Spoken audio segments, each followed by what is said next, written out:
Chapter 12:10. They had been established relatively late, but with the backing of the seventh Madam, Su Man, it meant that they had strong support and backing. In addition, they had opened up another path, and their members were all women, especially beautiful women. This made their abilities and influence not weaker than the Security Bureau. Just like in Hobokseli City, the people from the CIA had the same idea as Wu Tsong and made a move first. Commander Bai, the CIA's team leader, Han Fong, contacted General Mediz before us, and Wu Tsong's report suddenly became a little hesitant. And what? Bai Shuang, who was listening seriously, looked at Wu Tsong in confusion. Although some things were not pleasant to hear, since Bai Shuang asked, Wu Tsong could only tell him the truth. And team leader Han Fong has changed her name to Madanazer. She will be married to Mediz tonight. What? Bai Shuang, who was a little surprised, stood up involuntarily and digested the news.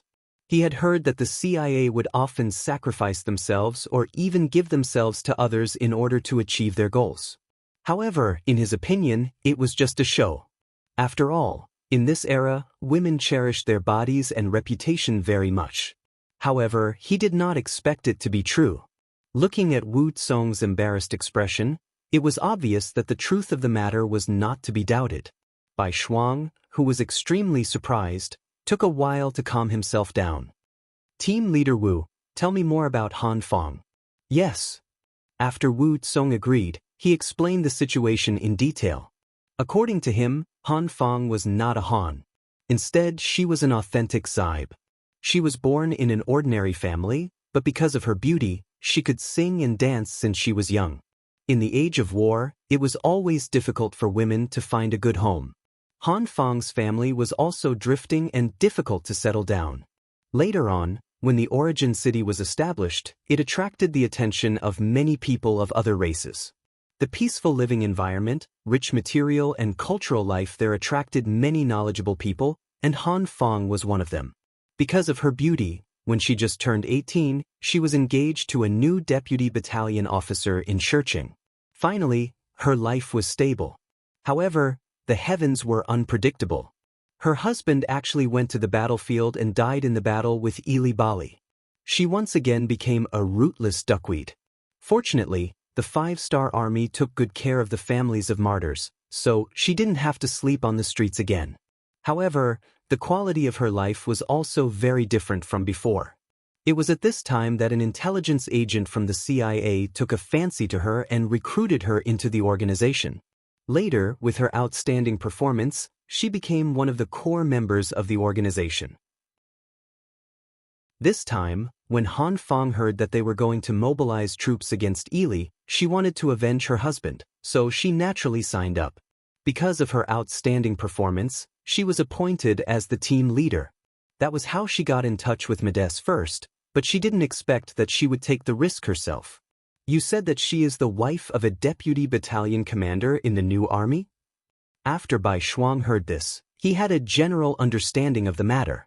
However, when he thought about how this person was a family member of a 5-star army officer, and now, in order to complete his mission, he had to submit himself to the enemy's general. Naturally, he felt indignant. Yes. Wu Bun answered without daring to conceal anything. How bold of you! Don't you remember what the teacher said? No one can force the families of martyrs to do anything. The CIA dared to do this. Aren't they afraid that the teacher will punish them? At this moment, Bai Shuang was so angry that his face was red. Even if the CIA's backer was the 7th Madam, so what? In Bai Shuang's eyes, he couldn't use the families of martyrs as an excuse. Otherwise, it would make the officers and soldiers very sad. With Wu Tsong's status, he naturally didn't dare to voice out his doubts. 7th Madam was an existence that a nobody like him couldn't afford to offend. If he really said something unpleasant, once it spread out, he was afraid that his head would be separated from his body. Not only could he not question it, but he also had to try his best to absolve it. It was not for anything else, but because he had to tell the truth. Commander Bai, I'm afraid it's not what you think. I've seen Han Fong once, and she also took the initiative to tell me that no one forced her to do what she did. Everything she did was voluntary. Voluntary? After Bai Shuang heard this, he didn't understand. I'm afraid she had no choice but to say that. After all, there are some people that a little girl like her can't afford to offend. It doesn't seem like it. Wu Tsong didn't know how to explain it, so he could only say what he felt. He could also see that Bai Shuang was very angry about this matter. This was one of the students that Bugnam of Gojoseon valued very much. On the other side was Bugnam of Gojoseon's 7th madam. He couldn't afford to offend either of them. Once the matter got out of hand, he didn't know if others would be in trouble, but it was very likely that he would be the first to be in trouble. After all, he only had the director of the Security Bureau, Yang San, behind him. Not to mention, his identity in the entire Security Bureau wasn't considered an important person. Even if Wu Tsong wanted to protect his own safety, he had to try his best to smooth things over. However, looking at Bai Shuang's angry appearance, he felt that the matter wouldn't be so easy to solve. That's enough. After this matter is settled, I will personally go and ask Han Fong. If she is willing, I will naturally not be able to say anything. However, if someone wants to force her, regardless of who is behind her, I will report this matter to teacher and demand an explanation. Bai Shuang could feel Wu Tsong's difficulty. In fact, he didn't want to offend the 7th madam because of other people's matters. However, since he encountered this matter, he would ask for justice. Wasn't this what Yang Chendong usually taught them? Putting this matter aside for the time being, Bai Shuang asked Wu Tsong, "You're saying that tonight is the day Mediz marries Han Fong? Then he will definitely hold a big banquet." Yes, now in the city of Hobak Seli, everyone with status has received an invitation. Well, Leader Wu, I'll have to trouble you to get me an invitation too. Bai Shuang nodded, his eyes revealing a terrifying sharpness. He had already investigated everything and had a perfect plan to take action. However, now he had to take action early.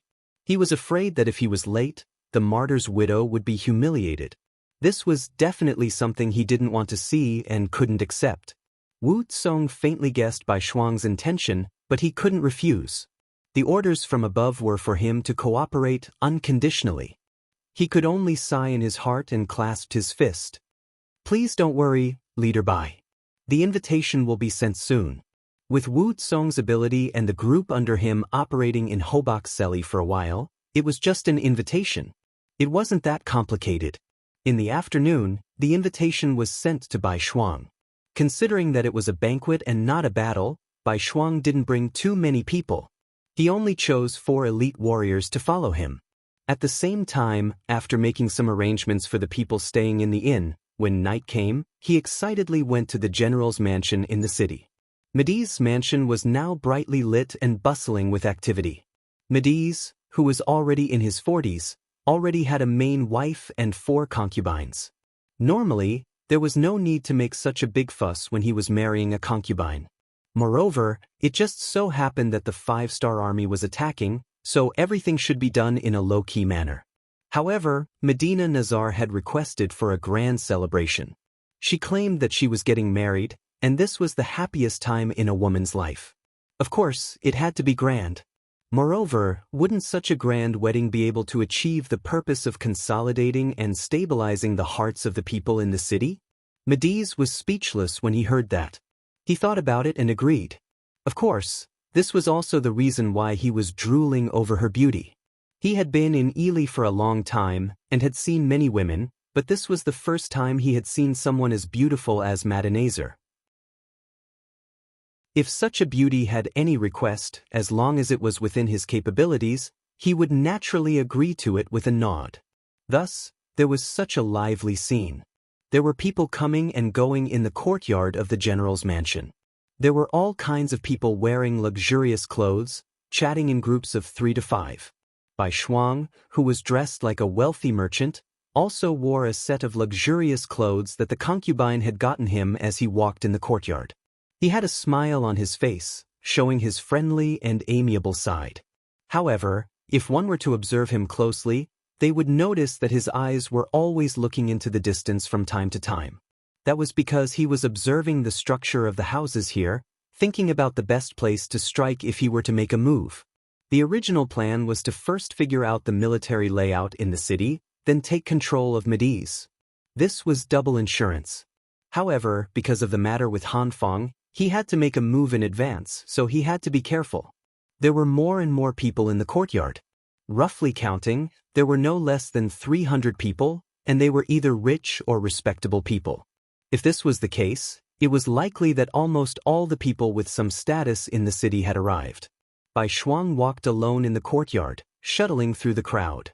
His eyes even looked at the courtyard to the side. That was where all the followers were staying. As if he was walking casually, Bai Shuang came to a place very close to this courtyard, so that he could send out a signal and lure out 4 elite soldiers to help him. The sky was completely dark, and the auspicious time had arrived. The originally noisy courtyard quickly quieted down. In the direction of the main hall, the 7-foot-tall Mediz finally appeared. Just from his appearance, this person had a tall and sturdy physique, and was also a fierce general. It was a pity that the beard on his face made him look too old. When the bride, Medinaza, appeared beside him with the help of her maidservant, the contrast between the two was even stronger. Chapter 12:11. Thank you all for coming. As the host, Mediz laughed heartily. After greeting everyone, he introduced her to everyone. This is my new concubine, Medinazer. Please say a few words to everyone. Aya, the general is so lucky. The general's charm is amazing, that's why the beauty likes him. The general is very brave. If I were the beauty, I would choose him too. Yes, this is what it means to be a beauty with a hero. I've finally seen this scene. Immediately, the compliments came one after another. When Mediz heard it, he laughed even more heartily. It was truly a joyous scene. The compliments and bootlicking continued, but soon, a sweet and clear voice stopped. Medinazer spoke. Hello everyone, I'm Medinazer. Thank you all for coming tonight. Thank you. Aya, madam, there's no need to be so polite. This is what we should do. Yes, the general protects our safety. Now that he's happy, it's only right that we come to congratulate him. Following that was another wave of disgusting flattery. Mediz did not reject any of it and accepted it all. At that moment he was very happy. He could not only get the beauty, he could also use this opportunity to receive a big gift. No matter how he thought about it, he was very happy. The flattery continued in the crowd. Someone started to make a fuss and asked the two to drink cross-cupped wine. Cross-cupped wine had long been spread from the great Ming dynasty. This was a new thing that Yang Chendong started, and it was quickly accepted by the crowd. Hearing this, Mediz naturally did not reject it. He laughed and said, "All right, let's drink. Men, bring the wine." There was no goblet or glass. Such an expensive item was simply out of reach. She brought over 2 exquisite porcelain cups and filled them with white wine. Then, she handed them to Mediz and Medinaza respectively. Then, under the watchful eyes of the crowd, a man and a woman, one old and one young, intertwined their arms together. This scene also attracted the cheers of many onlookers. Unlike everyone else, Bai Shuang, who was hidden in the crowd, was ready to send out a signal. He would not allow himself to see a martyr's widow begging the enemy's general, even though doing so would greatly reduce his chances of success. After all, most of the 300 elite soldiers he brought were outside the general's residence. There were only 4 soldiers inside the residence. Even so, he still wanted to rush out and stop everything. In his eyes, this was his mission, the mission of an ordinary 5-star army officer. Of course, he had to admit that Han Feng, who had changed her name to Medinazer, was really beautiful. When he first saw her, even he was stunned. Bai Shuang was ready to act. As soon as he blew the whistle, the 4 elite soldiers would immediately rush into the courtyard with their weapons and kill at will. If possible, it would be best if they could subdue Mediz. Even if it was not possible, he wanted to create chaos here and give the 300 elite soldiers enough time to rush in and surround everything. Bai Shuang, who had already made up his mind and was about to blow the whistle, suddenly stopped. What happened next was completely out of his expectations. Medinazer, who was drinking wine, suddenly had a shiny dagger in her left hand. At this moment, she was pressing it against Mediz's neck. This was a very dramatic scene. Everyone in the courtyard was shocked and stood there as if they were petrified. Even at this moment, many people still did not understand what was happening. Was this a prearranged show? The reason why they said this was because the other main character, Mediz, did not show any signs of panic. On the contrary, his expression was normal. It was as if the target of the dagger was not him, but someone else who had nothing to do with him. The courtyard suddenly became silent. This scene also made Bai Shuang stop what he was doing. He wanted to see what Han Feng was trying to do. Under everyone's attention, Mediz laughed sinisterly. "What's wrong, madam? What are you doing? Don't you know that swords have no eyes? It's easy to hurt people like this, and it's even easier to hurt yourself." As he spoke, Mediz raised his left hand to remove the dagger from his neck. However, at the same time, a pleasant voice sounded. "Don't move. Let me tell you, this dagger has been infected with a strong poison. If you're cut by it, I guarantee that you'll lose your life in an instant. If you want to live, you have to listen to everything I say." Strong poison? Hearing this, everyone in the courtyard could not help but panic. At this moment, everyone clearly saw that this was not a prearranged show. This madam really wanted to take Mediz's life. They didn't expect that the new concubine, who was supposed to be brought to the boudoir and waiting to enter the bridal chamber, would have such a fierce side. Everyone was shocked, and at the same time, they were even more curious about how General Mediz would deal with this situation. Strong poison? Maid Sai was surprised, but he wasn't as scared as everyone thought. Instead, he laughed. "Beauty, don't joke with me. Do you really think I'll believe you just because you made up a random reason?" Maid Sai was stunned for a moment, but he wasn't as scared as everyone thought he was. "You don't believe me? Then try it if you can." Medina was very confident when she said these words, giving people a feeling that she was very sure of herself. After hearing this tone, everyone could not help but believe it. Only Mediz laughed and said, "I don't believe you. Try it if you can." After saying that, he deliberately moved his neck forward and touched the tip of the dagger. The dagger was indeed sharp. With just a touch, it left a bloody mark on Mediz's neck. This shocked Medina, who was holding the dagger, and she could not help but let go of the dagger. She did not want to take Mediz's life. At least, she did not want to take his life before she completed the mission. A dead general was far less important than a living general who could listen to her orders. However, the plan could not keep up with the changes. Not only did Mediz not believe her, he even tried to test the dagger with his own body. At this moment, she was caught off guard. Everything did not go according to plan. She only felt that her mind was blank. In the eyes of everyone, Medina's performance was not a big deal. Instead, they were shocked by General Mediz's courage.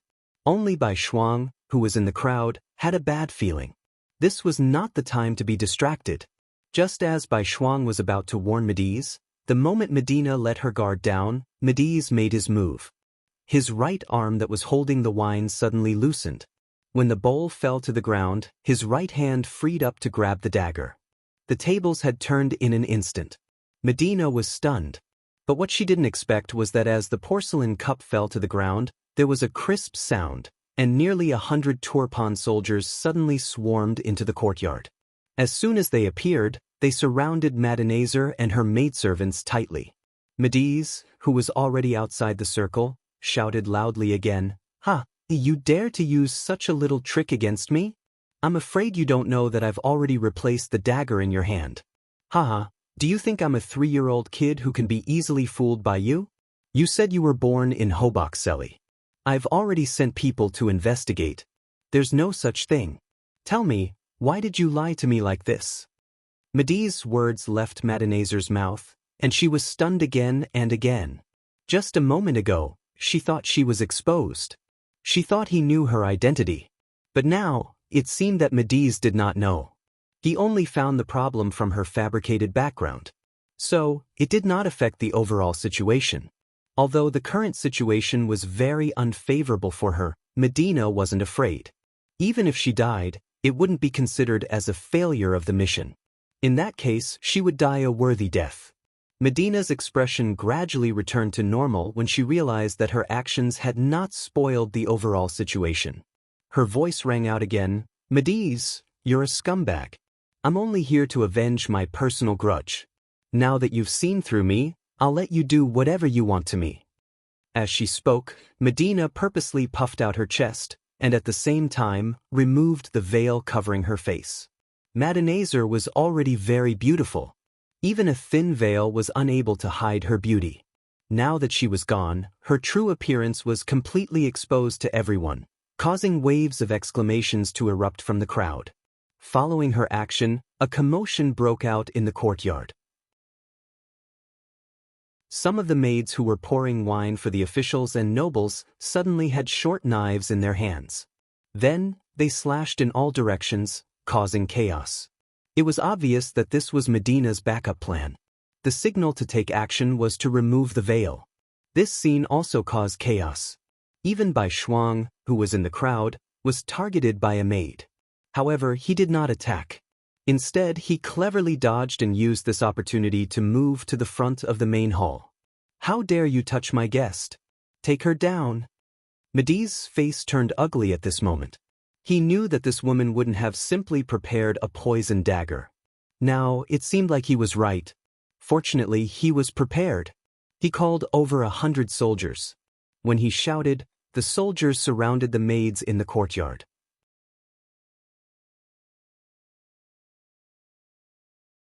Chapter 12:12.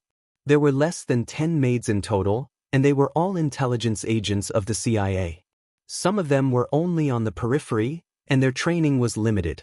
The only reason they could create chaos earlier was because of the daggers in their hands. Now that they were facing the Turkmen soldiers armed with spears and swords, they had no advantage at all. They were about to be surrounded. Taking advantage of the chaos, Bai Shuang easily made his way to the front of the hall. He estimated the distance with his eyes, then whistled loudly. With a leap, he landed beside Madenazer. Suddenly, a shadow appeared and landed beside her. Madenazer instinctively wanted to retreat, but at the same time, she heard a soft voice. "Don't panic. I am Bai Shuang, the commander of the 4th Regiment of the 5th Star Army's 1st Cavalry Division. If you want to live, follow me closely." Before he could finish his sentence, Bai Shuang's right hand reached for his waist, and a flexible sword appeared in his hand. He thrust it at Madenazer, who was 2 meters away from him. Although they were both assassins, Madenazer and Bai Shuang were not on the same level. The difference between them could be described as heaven and earth. With just one stab, Madenazer's right arm was injured, and he couldn't help but cry out in pain. Madenazer was a weak woman, and Madenazer was nothing to him. Therefore, he thought he was the safest. He didn't expect Bai Shuang to appear out of nowhere and use such a sharp sword technique. His right arm was injured because of a moment of carelessness. Out of instinct, the injured Madenazer retreated while shouting at the Turkmen soldiers around him, "Men, take them down! Take them down!" Bai Shuang appeared too quickly, and the speed of his sword was too fast, so the soldiers didn't react in time. Now that the general's voice was heard, the ordinary soldiers immediately responded and rushed towards Bai Shuang. In a short period of time, no less than 30 soldiers had come here. This was all thanks to the 4 elite soldiers who had appeared after hearing the whistle.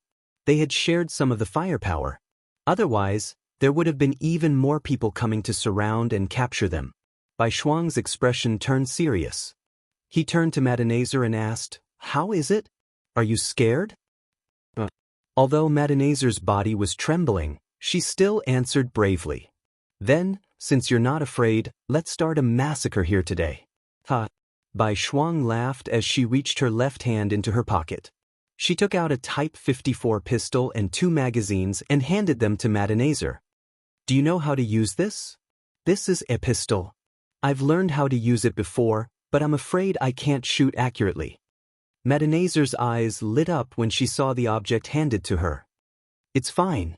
They're so close. Even if we can't beat them to death, we'll scare them to death. All right, I'm going to make my move. Remember to follow me closely." After Bai Shuang finished speaking in a short amount of time, the soft sword in his right hand shook. It turned into a long dragon and suddenly thrust forward. Fighting 1 against 30 was already a test for White Shuang, not to mention that there was a weak woman behind him that needed to be protected. But even so, he would not back down. This was his duty as a professional soldier, and more importantly, as a man. With a roar, Bai Shuang stepped forward and stabbed out with his sword, striking the chest of a Turfan soldier. The sword was pulled out, and blood spurted out. The soldier on the other side fell to the ground. What? Bai Shuang's lips moved slightly as he spoke softly. Madenazer, who was behind him, heard everything. She was shocked and blushed. Bai Shuang's entire body was emitting a masculine scent. She, who was very close to him, felt the same way. Swoosh! Bai Shuang thrust out his sword again, then pulled it back. Bang! After a deafening gunshot, Madenazer's voice rang out. 3. Ha, well done. Bai Shuang praised from the bottom of his heart. Then his long sword danced like a snake, forming an impenetrable net to kill the enemy and protect himself at the same time. Bai Shuang's sudden appearance made the already chaotic situation even more chaotic. Many of the officials and nobles who came to celebrate saw the bloody scene. They screamed and ran out of the courtyard. But they quickly retreated, not for any other reason, but because there were countless black-clothed soldiers rushing in from the outside. As these people rushed in, firecrackers were set off outside the general's mansion. This was Wu Zong's masterpiece. They wanted to use the sound of firecrackers to cover up the sounds of killing in the general's mansion. The 290 elite soldiers of the 5-star army who stayed outside finally arrived. As soon as they appeared, their swords danced, and those who stood in their way were either dead or injured. Stop them! Stop them! Madenazer, who had been stabbed in the right arm, thought he had the situation under control. He did not expect the enemy to have more people than him. At this moment, his expression became very ugly. He regretted it. If he knew this would happen, he would have taken down Madenazer earlier. Why did he have to put on this show?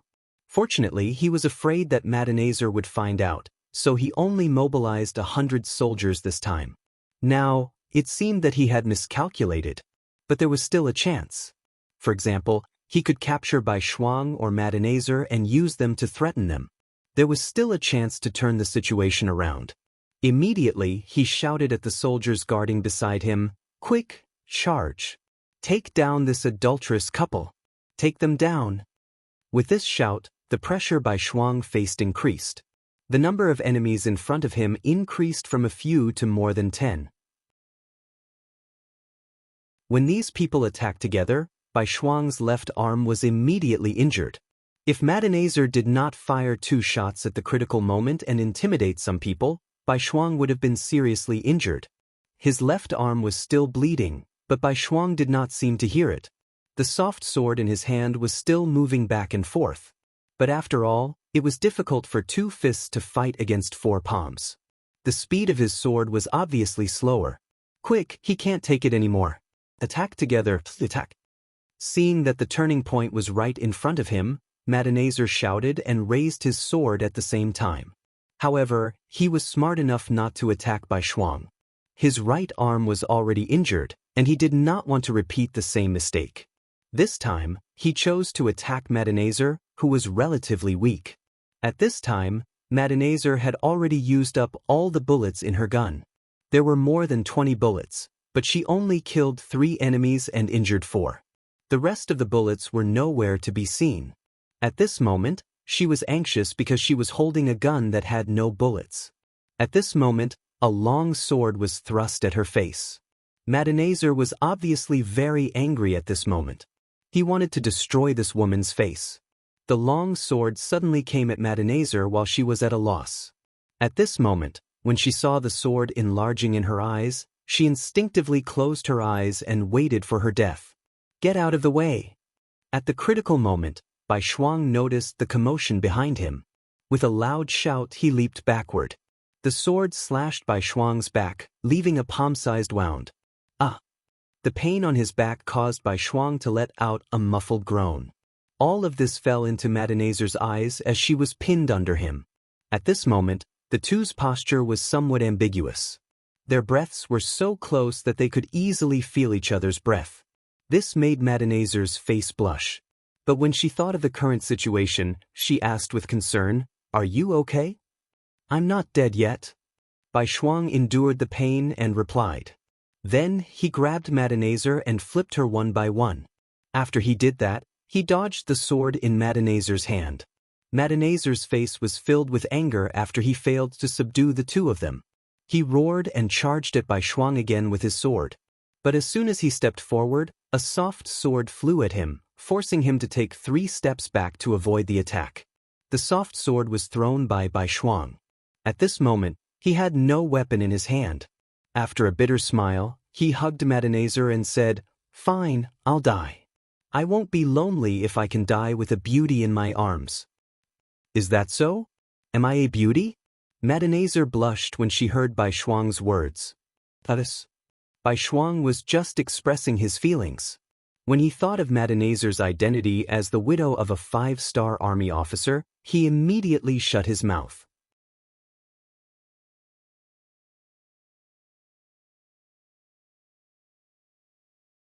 Chapter 12-13. Under the blades of the 5-star army, those who were afraid of death and wanted to live all lowered their heads and promised to cooperate fully. This included General Mediz, who looked very brave just a moment ago. There was no other way. When his sword cut into White Shuang's back, it was so deep that it exposed the bone. Seeing their regiment commander suffer such an injury, the soldiers under him naturally wouldn't be kind to him. They would use whatever method was effective. In just a short while, this general who had lived a comfortable life for many years lowered his head and surrendered. With the help of these high-ranking officers, after their letters were sent to their subordinates through the 5-star army, Hobok's Seri city no longer had any defenses. A bright light shot out from within the city. The 20,000 cavalrymen of the world's 1st Division who had been lying in ambush in the city entered from all 4 sides, achieving their goal of occupying this border city without shedding a single drop of blood. "Someone, report to the 6th young master that we have occupied Hobok's Seri city without any losses. Next, we will move from the north to the south, leaving the Ayla mountain pass and marching towards the capital city of Ili." Riding on his horse, Division Commander Tian who laughed as he spoke to the reporter. Then he looked at the 4 regimental commanders and said, let's go take a look at the injured hero regimental commander." Let's go." Taimu and the other 3 laughed. They weren't here to laugh at White Shuang, nor were they gloating over his injury. It was just that getting injured was a common occurrence for them. Sometimes, getting injured was even a symbol of honor. With Division Commander Tian who as the leader, the 5 of them each brought some elites and went straight to the general's mansion. This was now White Shuang's temporary place to recuperate. After the 5 of them entered the courtyard, other than seeing the strict security, they also saw a beautiful figure carrying a basin of clear water towards the back of the mansion. Her voice was as clear as an oriole's. "I'm going to change the regimental commander's dressing. No one is allowed to disturb him." "Don't worry, Miss Han." The 5-star army soldier in charge of guarding the place nodded solemnly. He almost patted his chest and promised. Without noticing Tian Hu and the others behind her, the woman strode towards the backyard, leaving the crowd outside dumbfounded. "This girl's figure isn't bad. I saw her side profile just now and she's very pretty. Commander Bai is in luck this time." The 3rd commander, Hu Bo-u, chuckled and said, "It's said that beauties love heroes. I've heard that Commander Bai saved a very beautiful woman during this mission. Now, it seems like it's true. Sigh, I knew there was such a good thing, so I rushed over." An envious voice sounded. The one who said this was the 5th Regiment Commander Gong Feng, who was also single. Everyone was joking about this matter. Since the woman had said that she was going to change Bai Shuang's bandages and it was not appropriate for others to disturb her, no one would be so bored as to go and visit her now. Using this opportunity, everyone became interested in that beautiful woman. Especially Division Commander Tian Hu. In the 5-star army, other than the Cold Vanguard Army, the other armies, divisions, and regiments didn't have political commissars. This meant that the main commander had to take care of all matters. It must be said that Bai Shuang wasn't young anymore. It was about time for him to get married and have children. Tian Hu was very concerned about this matter, felt that the opportunity had come. It wasn't that he hadn't asked Bai Shuang before, and he had asked as both a superior and a friend. However, Bai Shuang didn't give an accurate answer. In his words, the war was urgent and personal matters could be discussed later. However, only Division Commander Tian Hu knew that this was because he hadn't met the right person. Now that there was such an opportunity, he obviously wanted to find out more about her. You come here. Tian Hu pointed at the soldier guarding the backyard and waved his hand. Division Commander, what are your orders? The soldier had already noticed Tian Hu's group. However, since the division commander didn't ask, they couldn't take the initiative to speak. This was a military rule of the 5-star army. Let me ask you, what is the name of the woman just now? What is her background? What is her identity? Do you know? Tian Hu asked a series of questions the moment he opened his mouth. From this, it could be seen that he was already very concerned about this matter. Reporting to division commander, this woman's name is Han Fong. The soldier was one of the 4 warriors who followed Bai Shuang. He knew some of the things that he knew more clearly. He immediately said everything he knew. At this moment, it wasn't only Tian Hu was listening. The other 4 commanders were also listening. When they heard that although this woman was beautiful, she was once the widow of a vice commander of the new army. They couldn't help but shake their heads helplessly. It wasn't that they looked down on widows, nor did they have any thoughts of this woman bringing bad luck to her husband. It was just that she was a military widow. Out of respect, it was clearly inappropriate for her to marry Bai Shuang. So it's like this. After Tian Hu finished listening to the soldier's detailed report, he waved his hand and dismissed him. At the same time, he frowned and seemed to be deep in thought. He said, "Men, send a telegram to the 7th Madam of Crimson City. Ask her about the specific situation of this woman called Han Fong." Send a telegram to the 7th Madam? Tian Hu's action caused the other 4 commanders to be shocked. Then, the second commander Lu Duo kindly reminded him, "Division Commander, it's not good to trouble the 7th Madam for such a small matter. Also, this woman's identity isn't suitable for Commander Bai." This so-called unsuitable could be divided into 2 types. The first was out of respect. The second was due to the difference in status. Bai Shuang was the commander of the 1st Cavalry Division. He was also the student of the 6th Young Master. Although he was only a commander, if he left here and became a division commander somewhere else, he would be a great general who could take charge of a region. How could Tian Hu not understand this logic? However, he still firmly said, "Disturbing the 7th Madam shouldn't be a problem. We're doing this for the sake of fairness. Also, even if we want to give Commander Bai an explanation, there are some issues that need to be investigated." After a full hour, Han Fong's delicate figure appeared. She was still holding a basin of water, but it was no longer clear. Instead, it was dyed red with blood. When she came out, she saw Tian Hu and the others. Although they didn't know each other before, the Major General's star on his shoulder was very eye-catching. Immediately, Han Fong hurriedly knelt on the ground, looking like she wanted to pay her respects. "Miss Han, there's no need to be so courteous. You know that our 5-star army doesn't like this." Tian Hu hurriedly spoke out to stop her. At the same time, he sized up Han Fong's body. Then he nodded, looking very satisfied. "Many thanks for General's understanding." Han Fong, who had already changed back to her name, bowed slightly and said with gratitude, "No need to be so polite. Alright, how is Commander Bai now? Can we go visit him now?" Tian Hu finally remembered the important matter and asked Han Fong. At the same time, he tightly grasped the investigation telegram that he had just received. It must be said that telegrams were very convenient. When the telegram was sent to the 7th Madam, she found out that it was from the 1st Cavalry Division. Naturally, she attached great importance to it. Soon, Han Fong's situation was reported back. Because of this, Tian Hu was even more certain of one thing. Of course you can. Commander Bai's situation is already much better. Generals, please go ahead and visit him. Han Fong said very politely. "Many thanks." Tian Hu smiled and cupped his fists. Then he led the 4 regimental commanders and strode towards the backyard, leaving behind Han Feng, who looked at everyone's backs with envy. However, not long after, she sighed. Perhaps she thought of her own identity. In the backyard, Bai Shuang was already sitting up.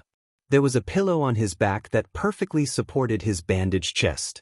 At this moment he was reading a military book. When he heard the footsteps outside, he didn't raise his head and said, "Miss Han, I'm fine here.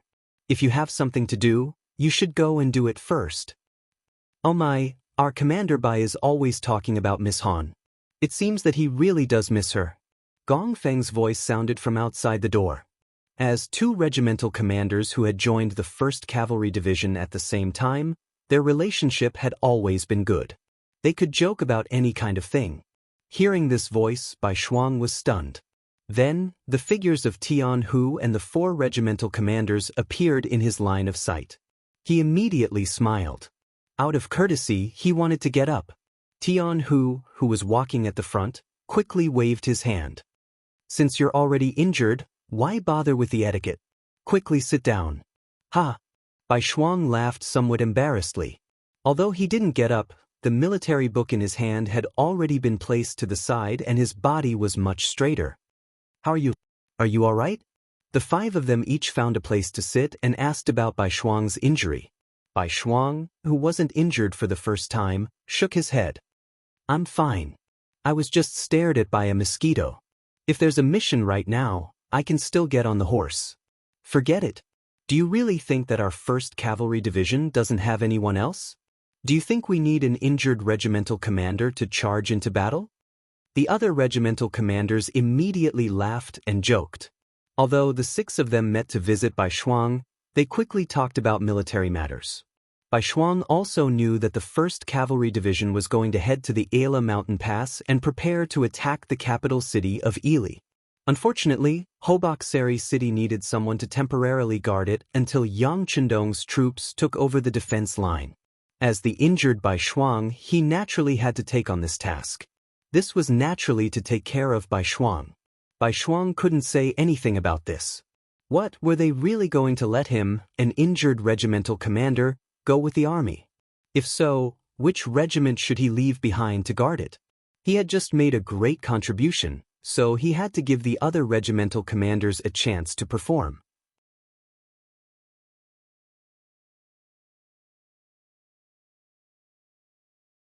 Tian Hu suddenly became so serious that Bai Shuang had no choice but to face this problem. However, he was very clear about Han Feng's situation. After all, she was the widow of a new battalion commander. Just based on this point alone, he couldn't have any other thoughts. Otherwise, it would be a form of disrespect to a martyr who had died. So after hesitating for a long time, he only opened his mouth and said, "Lady Han is a good lady, but that's enough. You just need to know that she's a good girl." Tian Hu was waiting for this sentence. Of course, if he continued, then the situation would change. After saying this, he continued to ask in depth. "Guild leader Bai Shuang, please answer this question seriously. Remember, I'm not asking you now. I'm asking you on behalf of the 1st Cavalry Division's division commander. If Lady Han Feng were to be your wife, would you be willing?" "What? That's impossible." When Bai Shuang heard this, he hurriedly waved his hands, as if there was a wild beast in front of him.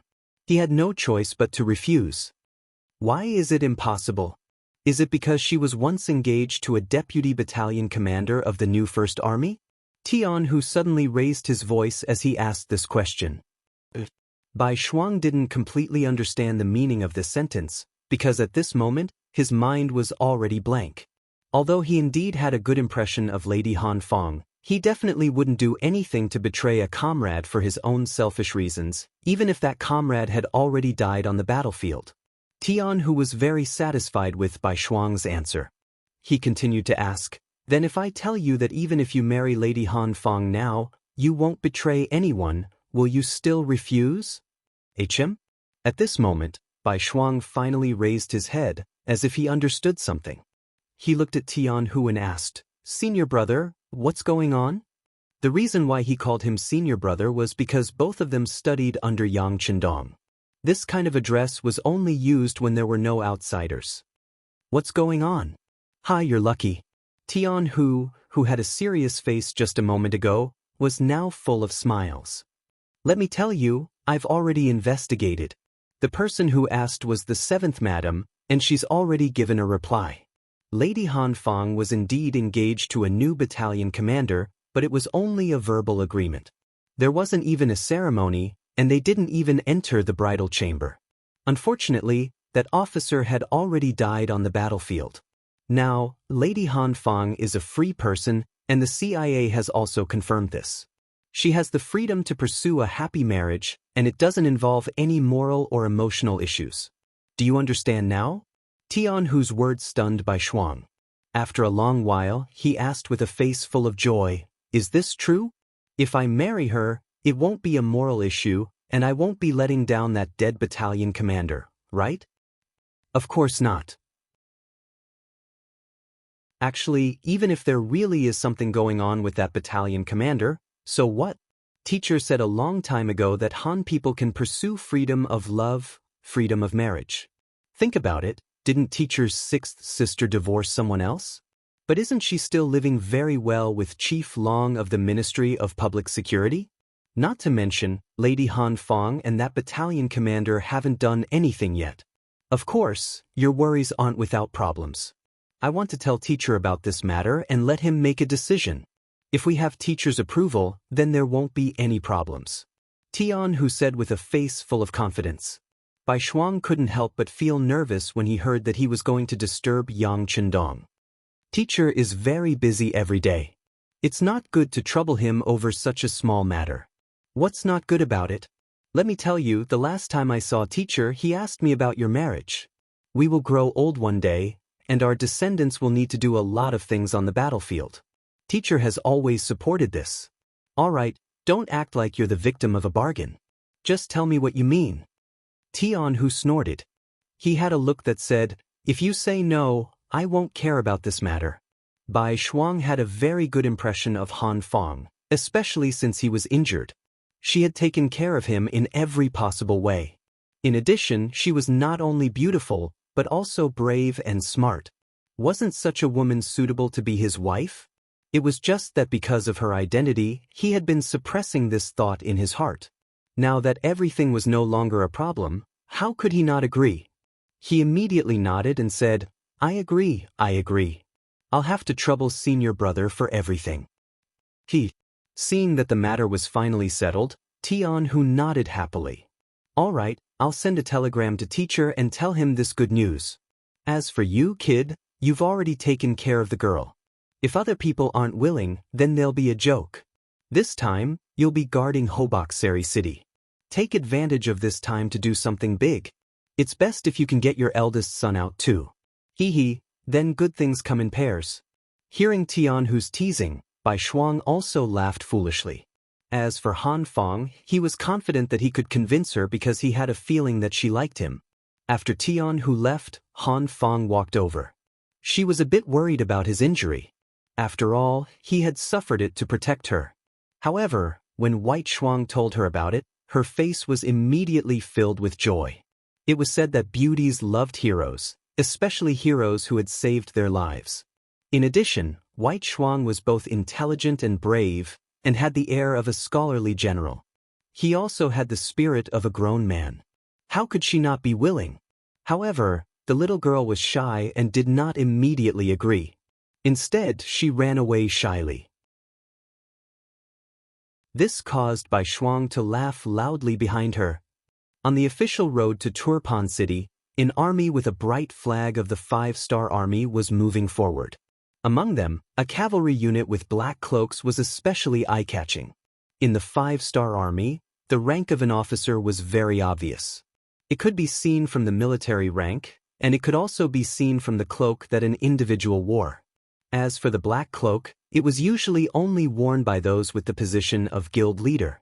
The reason why it was said to be a normal situation was because there was something special about it. The black cavalry that protected Yang Chendong could also wear it. There were 2,000 black cavalry soldiers, and they were all wearing black cloaks. The 1,000 black cavalry that had been selected from Crimson City had finally arrived. Among them, Qiu Vi was the captain of the 1st Brigade, Dao Xiao was the captain of the 2nd Brigade, and Ba Daojiang was the vice-captain of the 1st Brigade due to his outstanding performance. Yang Chendong was in this unit. He was riding a white dragon and wearing a golden battle suit, which made him stand out from the rest. Beside him, Beta Persei was wearing a purple military cloak, which was also very eye-catching. Everyone looked at him with envy. Young Master, a telegram from the 1st Cavalry Division.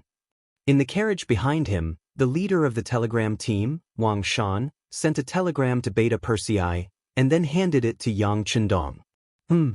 Yang Chendong curiously turned around.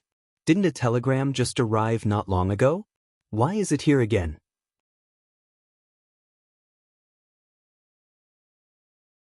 Chapter 12:15. With a hint of curiosity, Yang Chendong took the telegram. He didn't think that anything would go wrong.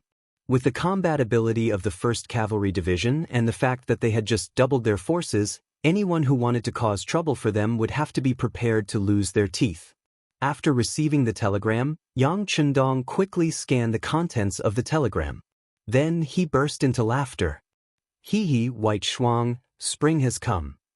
Spring is coming? Beta Persei obviously didn't understand the meaning of this sentence. Yang Chendong didn't explain. Instead, after a moment of silence, he said, "Let Wang Shan send a telegram to the 7th Madam to confirm the situation of a girl named Han Fong. Then send a telegram to Tiger's Mane to understand the specific situation of a girl named Han Fong and the battalion commander. Then report it." White Shuang was an orphan. As his teacher, he was no different from his parents. Of course, he had to make the decision for such a big matter. But before that, he had to make things clear. He didn't want to make a mistake. That would be a joke, and it would hurt the two young people's hearts. Yang Chendong gave the order. After the telegram was sent out, there was a quick reply. Obviously, everyone attached great importance to the matter that Bugnam of Gojoseon valued. It didn't take long for the matter of Han Fong to be investigated clearly. It was confirmed that she only had a verbal engagement with the deputy battalion commander who died in battle. The two of them didn't even meet. Everything was set up by the matchmaker. Later, after the deputy battalion commander died in battle, the matchmaker didn't care about this matter. If it wasn't for the fact that Han Fong valued friendship, very few people would know about this matter. After understanding the details, Yang Chendong immediately waved his pen and approved the marriage between White Shuang and Han Fong. He also allowed them to complete the wedding in Hobox. Not only that, Yang Chendong also ordered a small team of black cavalry to go to Hobox and bring a congratulatory gift. With Yang Chendong's blessing, no one would say anything about this matter. Of course, this wasn't a big deal, at least for Yang Xie's 5th Star Army. As his territory grew larger and his influence grew stronger, the number of officers in the army and the local government increased as well. Marriage was not known to the general public. Unless it was someone with a special status like Bai Shuang, it would not attract Yang Chendong's attention. His attention was now focused on the city of Turpan, which was a few hundred miles away. The intelligence department had already sent word that the Ili Kingdom and Yirkiang Kingdom had sent 30,000 troops each to Tulyafan City, seemingly intending to have a decisive battle with the 5-star army there. "Young Master, do we need to urge 4th Master Lu to catch up from behind?" Beta Persei also saw the report and suggested, "There's no need. Do you think they will be stupid enough to let us attack a city after losing 8 miles? 4th Master Lu, it's better for you to escort the food from behind." Yang Chendong waved his hand confidently. The 3 countries actually wanted to fight with his main force. This was something he couldn't ask for more. Originally, he was most worried that he wouldn't be able to find the main force. Once the enemy scattered and implemented harassment tactics, he would have the biggest headache. But now that they wanted a decisive battle, he would fulfill their wish. As long as they could destroy the enemy's main force in one fell swoop, the speed of taking down this place would be much faster and save a lot of time. Send a message to the small Japanese Empire in Shurcheng. Hurry up and send the small Japanese Empire to the front line. Such a large piece of land needs a lot of people. After Yang Chendong said this to Beta Persei, he looked forward. It wouldn't be long before the land under their feet would be surnamed Yang and then Han. In order to do it once and for all, the migration of the foreign people was necessary. In the Second World War, Japan had occupied Korea for more than 40 years and had also been entrenched in the northeast of China for a long time. However, the voices of resistance had never stopped. For this reason, a large number of Japanese troops and forces were involved. What was the reason? Was it just because the Japanese didn't treat them as human beings? This might be the main reason, but it wasn't the only reason. At least for a period of time, Japan had implemented a policy of controlling China with China. As long as the people didn't rebel, they were given a certain amount of security and protection, but the voices of resistance still didn't stop. The reason was that in addition to the backbone of the Chinese nation, the most important reason was that they could get the support and solidarity of the people by fighting on their own land. With these lessons learned from previous mistakes, Yang Chendong had long adopted an extreme method, which was the migration of the people. When all these people were thrown into chaos and changed to a new place, they suddenly had no brothers and sisters around them, no people of the same race. When they were not even familiar with the land under their feet, the so-called voices of resistance would naturally disappear. In short, without a suitable soil for survival, some things could not survive, and some ideas could not grow. Naturally, in order to achieve such a result, one would need to have a large territory to achieve the goal of migration. Obviously, Yang Chendong had such conditions. Now, in the Ili region, he was using the same method. He wanted to transfer the people from the other provinces to exchange with the people here, to achieve the effect of completely destroying and strangling the will of the people.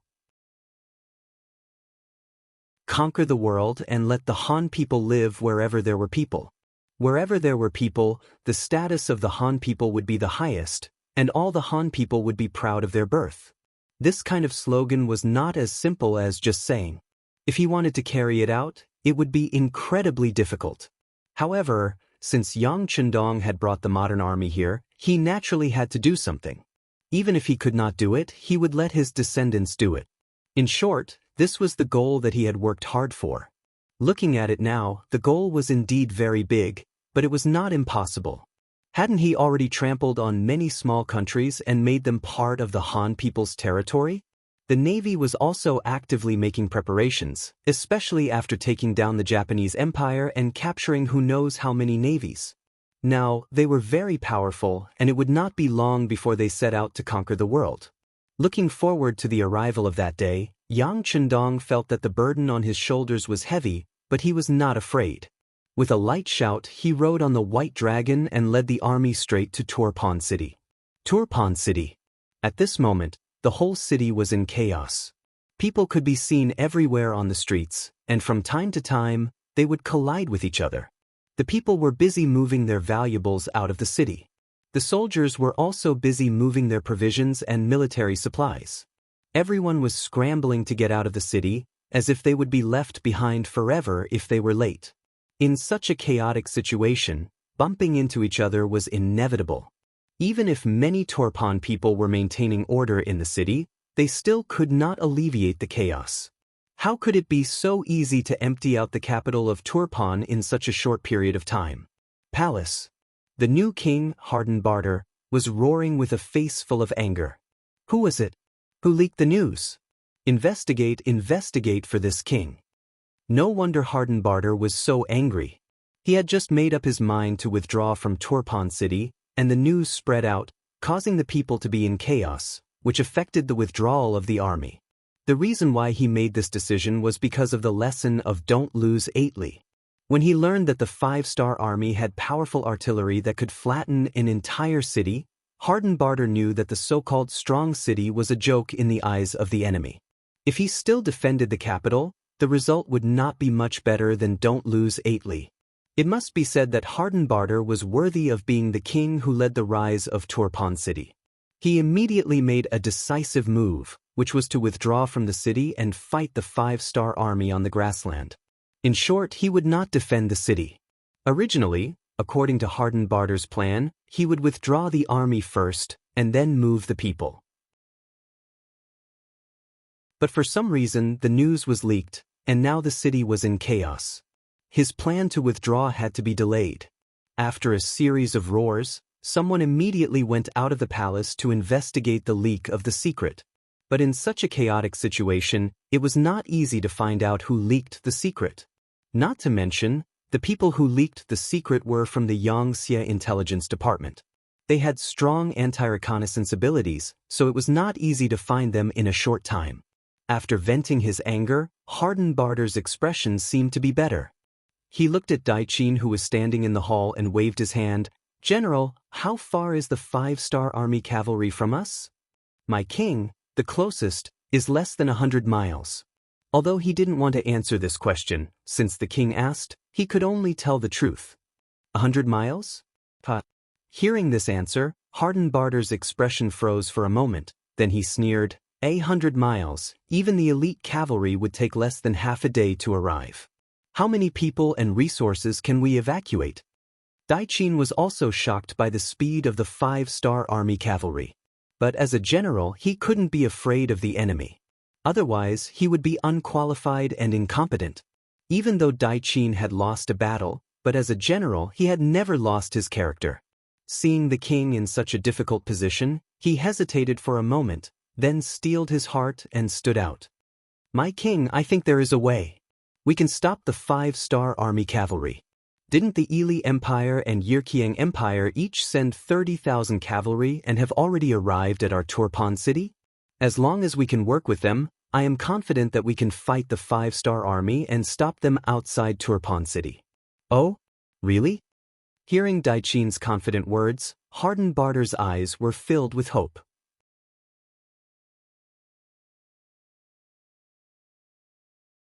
Chapter 12:16. There shouldn't be a problem. Daichin's reply was straightforward, but there was one thing he didn't say.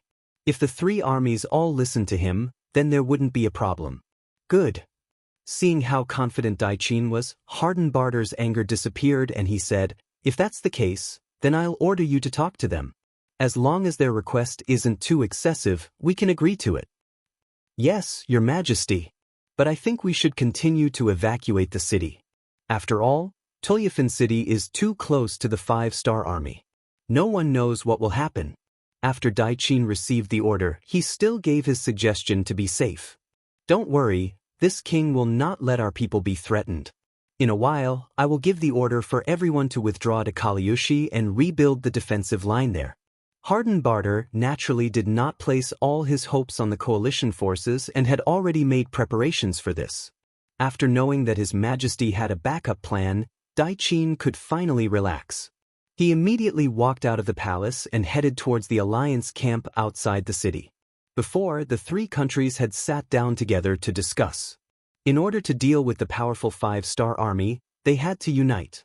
The result of the discussion was that if one side was attacked, the other 2 countries had to unconditionally provide support.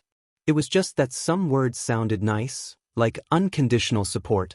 Then how many people should they send? 100,000 was reinforcements, but who could say 1,000 wasn't reinforcements? The so-called alliance was just to deal with the powerful 5-star army. If there wasn't the 5-star army, the 3 sides would still be in a hostile relationship. If they could defeat the 5-star army and weaken their allies, this was probably everyone's goal. Because of this thought, Daichin also knew that it wouldn't be easy to convince the 2 allied armies to fight the 5-star army. Ili sent out 30,000 cavalrymen to assist Cultivation. The general leading them was Wu Ji, who had fought against the Wuda army and suffered a great defeat. Yirkiang sent out 30,000 cavalrymen to assist Cultivation. The general leading them was called Aleifu. Next, Daichin wanted to find these 2 generals. As former opponents, they were naturally familiar with each other. Sometimes, they would even work together to deal with the other side. As an acquaintance, the moment they met, Daichin immediately stated his intentions. "Generals, there's no need to say more about the current situation. The 5-star army's target isn't just Turpan. They want the entire region. This time, I hope that we can work together sincerely to defeat the 5-star army and protect the safety of the people of the country behind us. Both Wu Liji and Aleifu silently nodded their heads in response to such pleasing words. No matter what they were thinking, they had to act as if they were working together. The two of them only nodded their heads. This wasn't what General Daiqin wanted to see. Feeling the pressure, he took a deep breath and looked at the two of them again. There's a saying in the Han Dynasty that an army can't do without a leader. In order to better stop the 5-star army's cavalry, I think we need to choose a commander. As long as our orders are unified, we will be able to defeat the enemy. If we fight separately, it will only create opportunities for the enemy to defeat us. This involved the power of the army. At this moment, the two generals couldn't remain silent. The skinny but spirited Aleifu was the first to speak. General Daiqin, who do you think should be the general? Daiqin, who was already prepared, said without hesitation, "Of course it is me. This time, you all only sent out 30,000 troops, while I am under the king's orders, leading 40,000 cavalry. I have the most troops, right?" Daiqin had to take this position as the general. This directly affected whether or not they could stop the 5-star army's cavalry. He couldn't be at ease leaving it to others. We listen to whoever has the most troops. Based on this, if General Wu Liji and I work together, we will have 20,000 more cavalry than you. Does that mean you have to listen to the two of us? Aleifu was clearly not satisfied with this answer. His words were filled with the smell of gunpowder. "You are being unreasonable," Daiqin said angrily. "Whoever has the most troops is the general. It's also unreasonable." General Aleifu didn't back down. Seeing that the two of them were about to quarrel, Wu Liji, who had been silent, had to step up. "Okay, two generals, stop quarreling. The reason why we are here is to discuss how to defeat the 5-star army. Quarreling won't solve the problem. None of us want to lose and be scolded by the king." "Mph." Aleifu snorted and turned his head to the side. His actions were just like his name, a naughty child. The tent quietened down again. Wu Liji looked at Daiqin and asked, "If it is as you said and we have to listen to your orders, what are you going to do? What benefits can we get?" The three sides agreed that they must unconditionally help the side being attacked. However, from Wu Liji's words, it was obvious that there were conditions for them to help. This wasn't Wu Liji's idea. He had just received a secret letter from Prime Minister Arab, which stated that Hobokseri had been taken over by the Pentagram Legion. Now, Ilibeli was having a hard time fending for themselves. They couldn't send any more reinforcements to Turpan, and they didn't even have the resources to supply the army. Uli Belly had to think of a solution himself. Because he knew this, Wu Liji turned his attention to Daiqin and started to ask for benefits. Although Daiqin was mentally prepared, he was still somewhat dissatisfied after hearing this. However, the king had said before that as long as the request wasn't too excessive, he would try his best to satisfy it. Thus, he suppressed the anger in his heart and asked, "But what kind of benefits does General Wu Liji require?" The most basic problem of food, you guys have to solve it, right? As for the war horses, you know that we came from afar and can't ask for help from the rear. Of course, if you can satisfy these conditions, my 30,000 cavalry will listen to General Daiqin's orders. Wu Liji stated his conditions. He had no choice. Prime Minister Arab told him to think of a solution himself. What good ideas did he have? He could only turn his attention to Turpan. It wasn't hard to solve the problem of rations as Tolyafin had a lot of rations. However, Daiqin obviously wouldn't agree to solve the problem of war horses. He shook his head and said, "I can give you the rations, but not the war horses. Our country doesn't have a lot of war horses." Hearing that there was no problem with the rations and hearing Daiqin say that there were not many war horses, Wu Liji knew that there was hope. He immediately smiled. General Daiqin's words are wrong. A while ago, when the grasslands were in chaos, the Turfan kingdom, which was closest to them, used a lot of rations to exchange for their war horses. If what I said is correct, there are at least 50,000 war horses in the horse field outside of Turfan. How about this? We won't ask for much, just 10,000 war horses from each side. Wu Liji was obviously prepared. When Daiqin heard these words, his expression changed. 10,000 war horses is impossible. Although we have some war horses, they are prepared for the old soldiers. You know that after the military restructuring in Turpan, there are many retired soldiers among the people. Once they have war horses and sharp sabers, they can become soldiers again. These are for, Dai Qin still wanted to continue, but Wu Liji interrupted him. 8,000 war horses. No, at most 3,000. 7,000. 3,500. The two generals who led tens of thousands of troops were like two unscrupulous merchants. After a round of bargaining, they finally set the number at 5,000. Since he could get food and 5,000 war horses, Wu Liji felt that he had reached the conditions he was satisfied with. He nodded and said, "Then, the 30,000 Ili soldiers I brought will listen to General Dai Qin." Wu Liji lowered his head. Although Aleifu was unhappy, he only had 30,000 cavalry, so he couldn't do much. In the end, he could only agree. Just like that, the Three Alliance Army was formed. They agreed to follow General Dai Qin's orders to stop the Five-Star Army at the northeast front line of Turpan. 8 hours later, they had to gather at the designated location. Dai Qin clenched his fists and left the camp excitedly. He had to report the good news to his king. Only Wu Liji and Aleifu were left in the tent. The latter said unhappily, "General Wu Liji, why did I agree to Dai Qin's request?" General Aleifu, there's no need to be angry.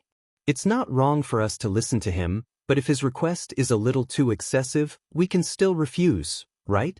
Wu Liji winked at Aleifu and said with a smile, "An excessive order." Aleifu immediately began to laugh loudly. What was too much order? That depended on how he understood it. As long as he was in a bad mood, he could treat any order as too much. After all, they were enemies, so what if he disobeyed? Dai Qin naturally didn't know what happened after he left. He excitedly went to the palace and reported what he just said to Harden Barter. Good. Harden Barter's face was also filled with excitement. "General Dai Qin, the rest is up to you. As long as you can stop the Five-Star Army's charge and stop them in the northeast region of Tulafanzai, it won't be long before I can gather the old soldiers again. At that time, we will have a strong force and we can launch a counterattack.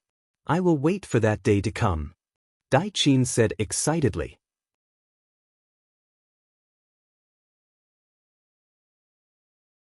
Chapter 12-17. 70 li outside of Tulyafan City, the new army of the Five-Star Army was gathering here. More than 30,000 cavalrymen came over, covering the sky and covering the earth. They chose a flat area and started cooking. He gave the order for the army to rest on the spot, while the other division commanders came to the main tent to discuss military matters. Inside the tent, he stood in front of a large sand table, waving a stick in his hand. The scouts at the front sent news that 30 li away from us, there are 40,000 cavalrymen from Tulyafan, 30,000 from Ili Beli and Yirkian. A total of 100,000 cavalrymen have already set up camp in 3 different camps. Everyone, what do you think we should do next? When Kulu and the other division commanders heard that there were 100,000 cavalrymen, their eyes all lit up. Clearly, there were so many enemies waiting for them to eat, and they were all very excited. However, at the same time, they knew that even if the 4th Cavalry Division Commander Changbo had already handed over the task of transporting the supplies to the 4th Cavalry Division and returned, there were only 30,000 cavalrymen. In terms of numbers, the difference between the two sides was still very large. 30,000 against 100,000, and the other side came prepared, and they were very familiar with the surroundings. No matter how they looked at it, this battle was not going to be easy. No one immediately spoke. Instead, after a moment of contemplation, the 1st Cavalry Division Commander Kulu asked, "General, where is the Liaodong Cavalry Reinforced Unit?" "To the west of us, near Tian Shan." He looked at Kulu with a gaze full of admiration. He had already sensed something from this sentence. To the west, the ones guarding the west of Tulyafan should be the Yirkiang Kingdom's army, right? Kulu seemed to have thought of something as he spoke. That's right. Does Commander Ku want the Liaodong Cavalry Reinforced Unit to launch a sudden attack from that direction? He, who had already understood Kulu's intentions, asked with a trace of a smile on his face. The other division commanders' expressions also changed at this moment, and then they began to consider the feasibility of this plan. However, very quickly, they all shook their heads lightly. It was clear that they did not think highly of this plan, nor did they have much confidence in it.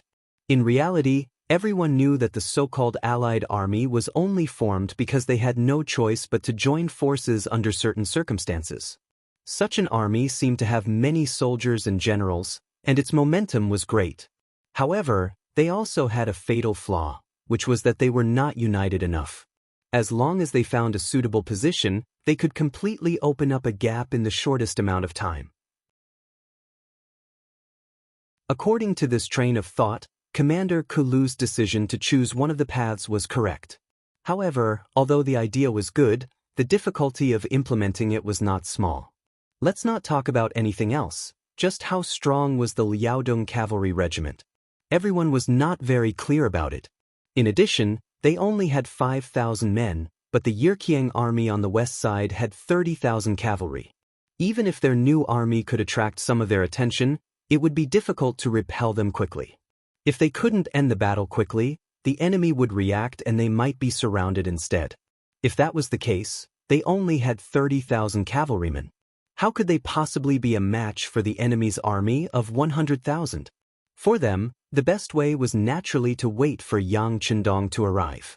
At that time, they would not be at a disadvantage in terms of military strength, and the chances of a large-scale counterattack would be higher. Other than Kulu, the other three division commanders seemed to have reached a consensus. They all shook their heads and looked at Commander Su He. After expressing their attitude, they waited for the commander's orders. Su He, who did not immediately make a decision, closed his eyes. How could he not know that this was a risky move? However, he did not want to rely on Yang Qindong and Bugnam of Gojoseon for everything. It was precisely because of the disparity in military strength that if he could win this battle, it would show the strength of the new army. Otherwise, if he had the advantage in military strength, it would be a matter of course for him to win the battle. However, if he made the wrong decision, the new army would face the danger of being surrounded, heavily injured, or even destroyed. He could not make up his mind for the time being. Commander, you make the decision. However, I only want to say one thing. You cannot hesitate before making a decision for a commander. Kulu also knew that Commander Su He was in a difficult position. If it was him, he would not be able to make a decision. Therefore, he could not rush him. He could only remind him and do his duty as a division commander. As soon as Kulu's words came out, Su He, whose eyes were closed, could not help but tremble. That's right, he could not hesitate when making a decision for a commander. On the battlefield, opportunities were fleeting. Perhaps he would miss it if he was a little late. Even so, the opportunity was right in front of him. Why should he give it up? The outcome of a war was always changing. No one could know what would happen in the next moment. What a commander needed to do was to do his best in everything in front of him. Since that was the case, why should he not give it a try? The opportunity is right in front of me. I want to give it a try and show the might of the new army.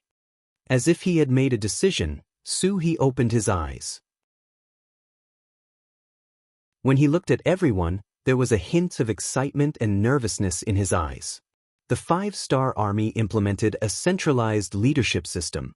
That was, before the battle plan was formulated, the officers below had the right to propose construction. However, the final decision was still in the hands of the highest-ranking officer. When the policy fell to the new army, the one who would have the final say was naturally Commander Su He. However, this time, Su He did not make a decision. Instead, he used a negotiating tone to speak to the 4 division commanders.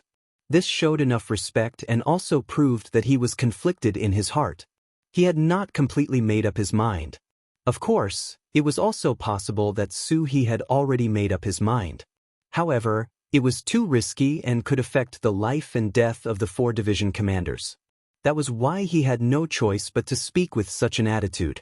After Su He made his intentions clear, other than Kulu's eyes that lit up, the other 3 division commanders all narrowed their eyes. They did not agree or disagree. Of course, they knew that with Su He's position, He could have made a decision without discussing with them. However, he did not do so. This in itself was a form of respect. Then, how should they respond to this respect? Should they support it? However, if there was a problem, they might lose their lives here. Should they oppose it? It seemed that the fruits of victory were big enough to attract them. Perhaps if they did not do it, they would regret it for a long time or even for a lifetime. Seeing that everyone still did not express their opinions, He took a deep breath and said, "Everyone, I will not hide it from you. I have already received news that the new army is about to expand into a new army group. It is very likely that there will be 3 armies and a direct subordinate division. If that is the case, the military strength will reach 100,000 people." Suddenly, He threw out such a statement. It seemed to have nothing to do with the current topic, but these words caused everyone's eyes to light up. The new army was going to expand into a new army group. Did that mean that the new army could also be expanded? If that was the case, everyone's position would be promoted by a large level. The number of soldiers they could lead would also increase. It was even possible that they could exchange the 4 stars on their shoulders for a gold star. There was no soldier who did not want to be a general. This was even more so for the 4 division commanders who were only 1 step away from becoming a general. If they wanted to become a general, they had to have enough achievements to convince the masses. Right now, there was a huge contribution in front of them. What would they choose and what would they do? At this moment, everyone was shaken by He's words. In the end, Lei Chuandang, the commander of the 3rd Cavalry Division, and Chang Bo, the commander of the 4th Cavalry Division, both looked at Bai Kai, the commander of the 2nd Cavalry Division. In their eyes, Commander Bai Kai was like his name. He was a very talented person. Feeling the gazes of the 2 division commanders, Bai Kai's heart skipped a beat as he made a decision. "Commander, can we contact Liaodong's strengthening cavalry regiment and see how confident they are to complete this task?" "No problem. Report to Commander Tong Long of the Liaodong Strengthening Cavalry Division." He nodded. He also wanted to see the other party's attitude. If they directly refused, then no matter how good his idea was, he would not be able to implement it. In a forest less than 100 miles away from the foot of Xianxia Mountain, people could be seen walking around. This was the temporary base of the Liaodong Strengthening Cavalry Division. From this position, one could vaguely see the high mountains in the distance. As the commander, Tong Long knew that the highest mountain in the distance was Tianshan Mountain. Regiment Commander, Commander Su He of the new 3rd Army, sent a telegram. Deputy Regiment Commander Zhao Xing came to Tong Long's side with an excited expression and handed over a piece of paper. Tong Long and Zhao Xing had not been in contact with telegrams for a long time. Before this, they never thought that a small metal box could send a message thousands of miles away. Just based on this point, the 2 of them were shocked. They really didn't dare to imagine how many secrets the 5-star army had, and how powerful Yang Shi was. Luckily, the 2 were adaptable people and quickly accepted this new thing. However, every time they heard a telegram, they could not help but feel excited. Another telegram? As Tong Long spoke, he reached out to take the telegram. When his gaze fell on it, his hands started to tremble uncontrollably. Clearly, the contents of the telegram had made him very excited, even agitated. After a while, Tong Long's voice suddenly rose an octave. "Deputy Commander Zhao, our chance is here. The chance to prove ourselves is here. We must seize it. We must seize it." Zhao Xing's face was also filled with excitement. However, he quickly said in a low voice, "But this mission is not easy to complete. If we don't do it well, we will be surrounded and even eaten."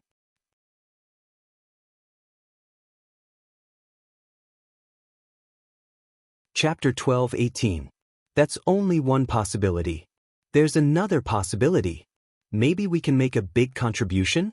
Isn't this the best chance to prove that our Liaodong cavalry has strengthened? Tong Long retorted excitedly. It seemed like he had made up his mind. Even if Zhao Xing didn't agree, he would still do it. "You're the commander. I'll fully support your decisions."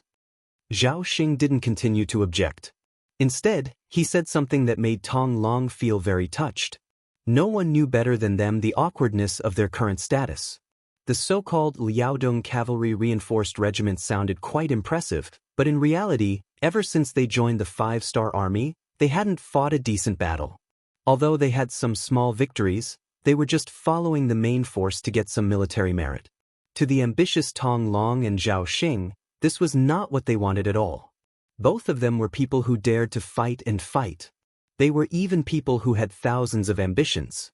In the past, they hated living under the shadow of the Baiming army. In this situation where everything depended on experience and background, it was extremely difficult to stand out. Now that they had joined the 5-star army, they finally had a fair chance to show off their skills. Both of them had been holding back their energy and wanted to show off their skills. However, the 5-star army was different from the Baiming army. There were too many fierce and intelligent generals here. When they fully understood the achievements of other armies, divisions, and commanders, they couldn't help but be shocked speechless for a long time. Wanting to stand out in this kind of army wasn't any easier than being in the Baiming army. After all, the high-ranking officers of the 5-star army were all people who had killed their way through countless battlefields. Whether it was bravery or strategy, they were the best of the best. A true powerhouse would always become stronger when they met someone stronger. Tong Long and Zhao Xing were such people. In their opinion, their biggest disadvantage was that they joined the 5-star army too late. They had too few soldiers in their hands. Once they had a chance to show off their talents, they could also soar into the sky.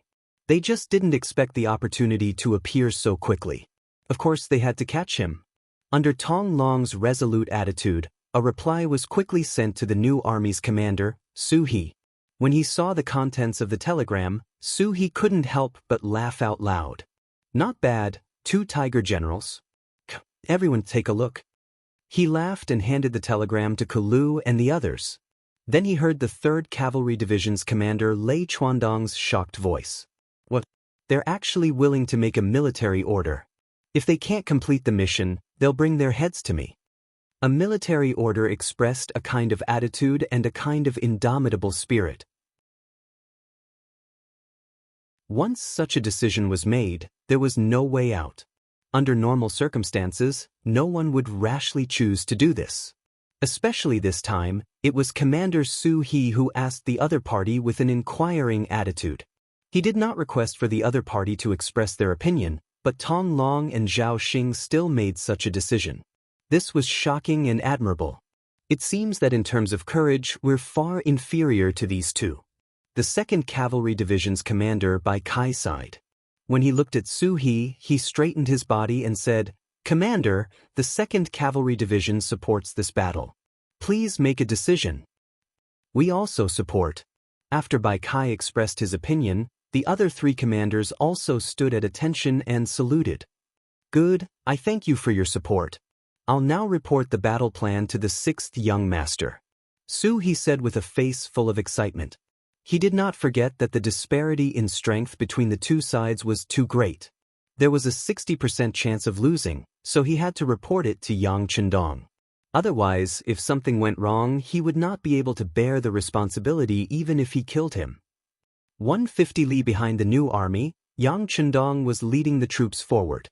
He had already received a telegram regarding the situation outside Turpan City, and he knew that there were 100,000 cavalrymen waiting for him. Regarding this, Yang Chendong naturally did not fear them at all, and he had even given the order to speed up. This was because from how he saw it, with just the new army and the Liaodong Cavalry Corps, it would be very difficult to deal with 100,000 cavalrymen. Just as the troops were speeding up, Commander Su He of the new army sent a telegram. After hearing about their request, Yang Chendong's expression became quite complicated. This was a great risk. This time, in order to solve the problem in Ili Bali, Yang Chendong had brought along more than 100,000 cavalrymen with him. Could be said to be a huge force. With this force, no matter which faction they faced, they would have an advantage. However, if it was one against many, it would be hard to say. After all, the situation in a war is often changing in an instant. If they don't deal with it well, the situation will change drastically. If it had been someone else like Yang Chendong, the most conservative approach would have been to wait for more neon troops to be transferred here. That way, with the advantage of military strength, they could slowly nibble away at their opponents until they won the final victory. Yang Chendong's goal was too big, and he didn't want to waste the most precious time. If possible, he certainly hoped to solve the problem here as soon as possible so that he could charge toward the next target. But although the idea was good, the reality was cruel. Especially in the situation where Yili, Turpan, and Yarqiang joined forces, plus Yeshen of Wara was watching him in the dark, the situation of this war became more and more complicated. And now, an opportunity to turn passivity into initiative appeared in front of him.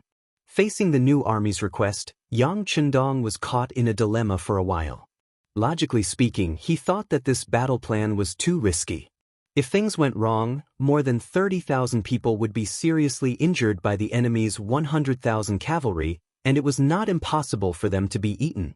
But psychologically, he thought that this was a bold and feasible plan, because even he was amazed by this plan and felt that it was incredible, not to mention the enemy, they would definitely not think of it. To agree or not to agree, it was all up to him. Beta Persei. If the reconnaissance group and the light cavalry regiment attack with all their strength, how long will it take to meet the new army? Yang Chendong did not make a decision immediately, but wanted to understand the specific situation first. It will take at least a day and a half. Beta Persei came to a conclusion after roughly calculating the distance between the two sides. A day and a half? Yang Chendong pondered. In other words, within a day and a half, the new army would not receive any military support. Similarly, in a day and a half, the enemy would not make any preparations before the attack. Considering that it would take half a day for the Liaodong cavalry regiment near the Tianshan mountain to arrive at the battlefield, Yang Chendong could not make a decision for more than a day. Once this time passed, the enemy would be prepared, and the chances of winning would only be lower. With less than 40,000 cavalry against 100,000 cavalry, and an opponent who was very familiar with the environment, Yang Chendong decided to think about whether he should agree to this battle plan or not. Riding on the stable white dragon, Yang Chendong fell into a state of meditation with his eyes closed. At this moment, in the new army's general tent, several division commanders were anxiously pacing around. 4 hours had passed since the telegram was sent, but the reply telegram still had not arrived. No one had any idea whether to fight or not. At this moment, they were all gathered around Su He, waiting for orders. What does the king mean? If you don't agree, you should at least tell us so that we can let the soldiers rest. Division Commander Lei Chuandang of the 3rd Cavalry Division was an impatient person, and he was the most talkative at this moment. Division Commander Lei, calm down. The king's thoughts and decisions are not something that subordinates like us can guess. It is also not something that we can recklessly guess. Division Commander Bai Kai of the 2nd Cavalry Division kindly reminded Lei Chuandang. Oh yes, yes. Lei Chuandang's expression immediately became a little ugly. What was he doing just now? Was he questioning Bugnam of Gojoseon? When he thought of what he had done, he was shocked. In the 5-star army, Yang Chendong's prestige was so high that no one was allowed to question him. This was not Yang Chendong's request, but the unanimous opinion of these generals. It was just that the situation was a little tense right now.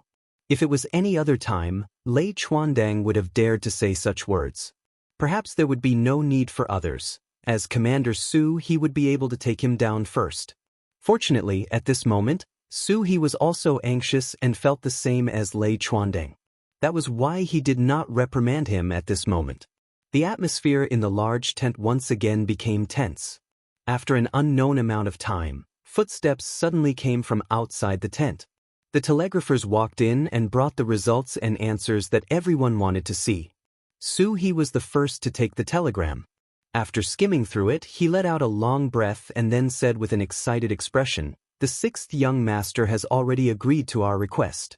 Now, please go and make your preparations. That's right, send a telegram to inform Commander Tong Long that they can set off now." General, Commander Tong Long sent us a telegram 6 hours ago, saying that he has already set off. He should be halfway there by now. The telegram operator stood at attention and reported. Actually, he had already said this before. However, He was too nervous at that time and did not pay attention to it. Right. Look at my brain. Alright, Commander Tong Long and the others have already set off. They will reach the depths of the battlefield in 6 hours. This way, it will be midnight, which is also the time for us to launch our attack. Like this, all the division commanders will take their positions and let the soldiers fill their stomachs and prepare for battle. That's right, in order to not attract the enemy's attention, we must be tight on the inside and loose on the outside. Even if we eat, we must eat dry food and not hot food. In short, there must not be any abnormalities. Don't worry, Commander. We understand. The 4 division commanders immediately stood up and saluted. Then, they hurriedly left the tent. When He was left alone, he sighed and said, "Sixth young master, just wait for the news of our new army's victory."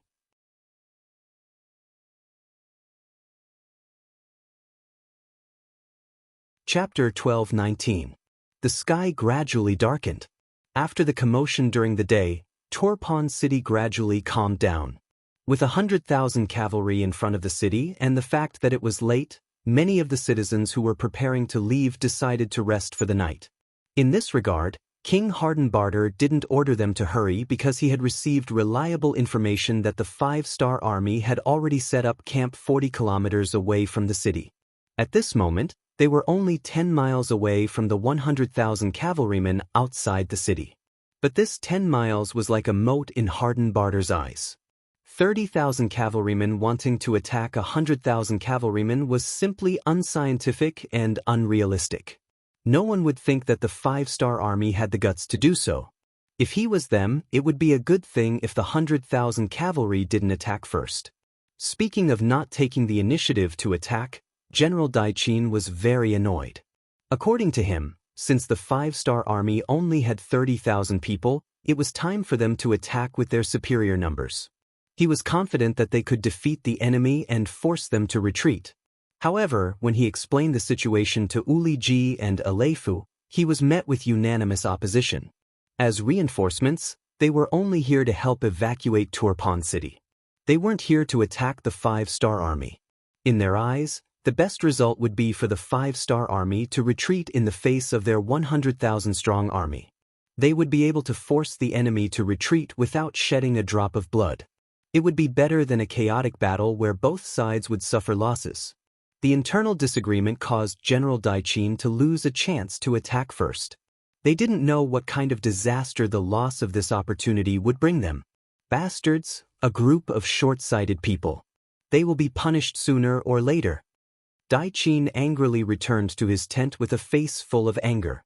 After getting angry, Daichin didn't have any better ideas. No matter if it was Uli Ji or Aleifu, they weren't his subordinates. If the enemy attacked, it would be fine. In order to unify the command, they would listen to his orders. But now, asking them to attack was indeed a bit too much. Alright then, let's wait. When the main force of the 5-star army arrives, we'll have a huge battle. I want to see, since you're all cavalry and you're in our territory, what kind of waves can you cause? Daichin said as if he was comforting himself. After that, he asked the deputy general about the 5-star army. He heard that the 5-star army had also entered a period of quietness after nightfall. It seemed that they had also entered a period of rest like him. However, before waiting for the great battle that might happen the day after tomorrow, he also gave the order that other than the necessary guards, everyone else could also rest. Just like what Yang Chendong and Suhi thought, no one would think that they would attack at this time, before the army was fully assembled. It was because of this that it had the effect of catching them off guard. At this moment, in the new army's camp, all the cavalry were waiting in the dark. He was clad in armor and had a sharp scimitar in his hand. Beside him were warhorses wrapped in thick cotton cloth. Even these warhorses had muzzles on their mouths to prevent them from making any noise. Waiting. Silently waiting. At this moment, the 30,000 cavalry warriors of the new army only had one target, which was the enemy camp 10 miles away on the right. They were waiting for the signal of the Liaodong cavalry regiment to attack. Daichin was indeed worthy of being given such a heavy responsibility by King Hadenbar. His military skills were unquestionable. He arranged for the two armies to be 10 miles away from each other to prevent any accidents from happening. For example, if there was a sneak attack, 10 miles away would give them some time to react. But no one would have thought that the new army wasn't going to be the first to attack. The first to attack was the Liaodong cavalry regiment that came from Tianshan. A reinforced regiment only had 5,000 cavalry. This time, they had the heavy responsibility of attacking the 30,000 cavalry camp. This was like hitting a rock with an egg. If possible, Suhi didn't want to give such an order. But everything was for victory. In order to win, he had to do this. I only hope that Tong Long's regiment doesn't disappoint. Also, send out the order. Once the divisions and regiments notice that the enemy camp is in chaos, they must attack immediately. Suhi looked into the distance and was worried for Tong Long's reinforced regiment. But now that the order was given, all he could do was enter the battlefield as quickly as possible to reduce the pressure on the enemy. Late at night, the wind was cold. After a long journey, the Liaodong cavalry finally arrived at their target. Order everyone to rest for an hour and replenish their food. Regiment Commander Tong Long let out a long breath. After rushing all the way, they finally arrived. At this moment, the fatigue on his body seemed to have decreased by a lot. Regiment Commander, drink some water. Zhao Xing came over and handed over a leather bag filled with water. Thank you. Tong Long took it without any hesitation. Then, he gulped down a few mouthfuls of the wine and murmured, satisfied. Regiment Commander, I'll charge at the front. You just need to stay behind. Zhao Xing came with a purpose. How can I do that? Tong Long rejected without even thinking about it. Then, he patted Zhao Xing's shoulder and said, I appreciate your kind intentions, but how can I change my plans so easily? But Zhao Xing tried to persuade him, but you're the regiment commander. Our Liaodong cavalry regiment can do without anyone but the regiment commander. Bugnam of Gojoseon also said that unless it's necessary, we're not allowed to go to the front lines. Seeing that Zhao Xing was still trying to persuade him, Tong Long patted his shoulder and said, now is a critical time. You should know how much pressure our regiment is under. Plus, in terms of martial arts, you're not as good as me. You have to admit that. Tong Long was a famous general in the Liaodong region. Compared to him, Zhao Xing's skills were second-rate. His advantage was that he was smart. Now that Tong Long pointed it out, he knew that there was no point in saying more. Okay, I can agree with the regiment commander going to the front lines. But you have to be careful. If there's any danger, retreat immediately. If you're not here, our Liaodong cavalry regiment doesn't need to exist anymore. Don't worry, I know what I'm doing. Tong Long laughed. But no matter how you looked at it, it didn't look like he knew what he was doing. Zhao Xing could only sigh and walk towards the soldiers beside the regiment commander. Since he couldn't order the regiment commander, he could only think of a way from these soldiers. The Yirkiang tribe on the left side of the camp near Tianshan was very quiet. Compared to Daiqin's anger, Aleifu was in a good mood. He hummed a tune and went to sleep early. In his dream, he saw himself leading an army to defeat the 5-star army. He was leading 30,000 cavalrymen to charge forward with a momentum that could topple mountains and overturn seas. The war drums were beating, and the battle cries were shaking the heavens. It was truly a lively scene. General. Just as he was having a beautiful dream, he suddenly felt a large hand pushing him. This made Aleifu a little unhappy and he suddenly opened his eyes. At this moment, he realized that he was lying on a bed. At this moment, he also realized that it was just a dream. It was just a dream. Just as Aleifu was about to let out a sigh of relief, he suddenly revealed a shocked expression. No, if it was a dream, then why was it so clear? Now that he had opened his eyes, why was there still the sound of iron hooves? What was going on? Before Aleifu could ask, the soldier that woke him up said, General, enemy attack, enemy attack. The deputy general has already led the troops over. What? Enemy attack? Aleifu immediately sat up from the bed. At first, he was confused. After a few breaths, he reacted and asked, how could it be an enemy attack? The 5-star army only has 30,000 cavalry. Would they dare to attack us? Also, the Turpan cavalry is in the middle of the army. Shouldn't they be the closest to the 5-star army? Did they already retreat? It was because his tent was right next to the Turpan cavalry camp. If the 5-star army wanted to charge over, they would have to pass through that barrier first.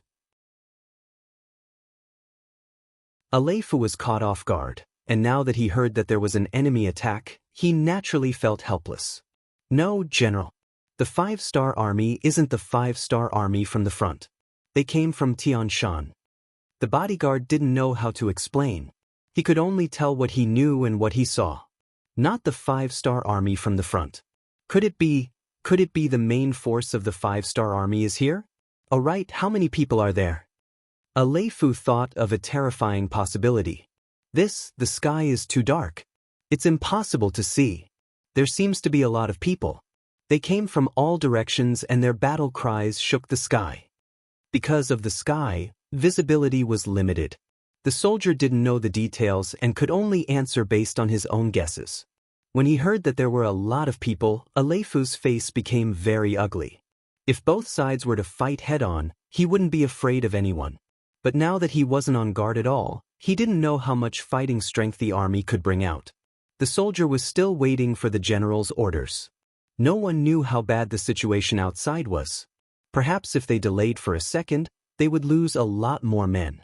Looking at the general, he seemed to be in a hopeless situation.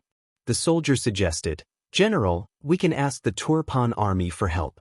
This time, we are here to help them. They have the duty and responsibility to help us."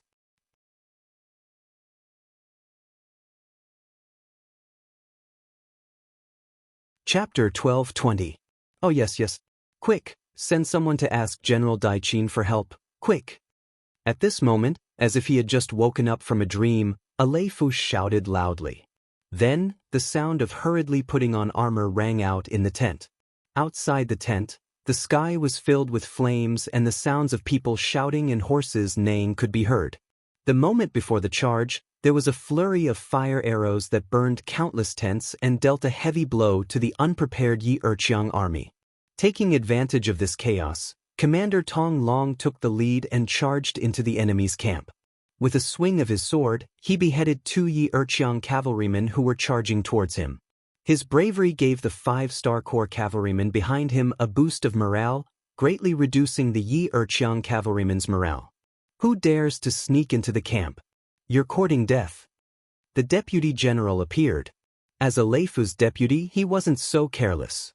Even when he slept with his clothes on. This allowed him to react in the shortest time possible. Once the deputy general's roar sounded, the Yi Erqiang cavalrymen who ran out of the tents couldn't help but be delighted. Everyone seemed to have found their backbone and began to hold their weapons, looking for war horses and preparing to counterattack. I think you're courting death. Tong Long, who had just killed 2 people, heard the deputy general's roar and his eyes lit up. Although he didn't know the identity of the other party, his intuition told him that the person in front of him should be someone important. With his status, killing such a person would give him a sense of accomplishment and cause a heavy blow to the Yi Erqiang army. His legs clamped onto the horse's body and Tong Long rushed out. Along the way, he killed several people and rushed in front of the deputy general. Watch my blade. The deputy general was shocked by Tong Long's speed and anxiously slashed out with his blade. Tong Long, who was already prepared, just leaned to the side on his horse and dodged the slash.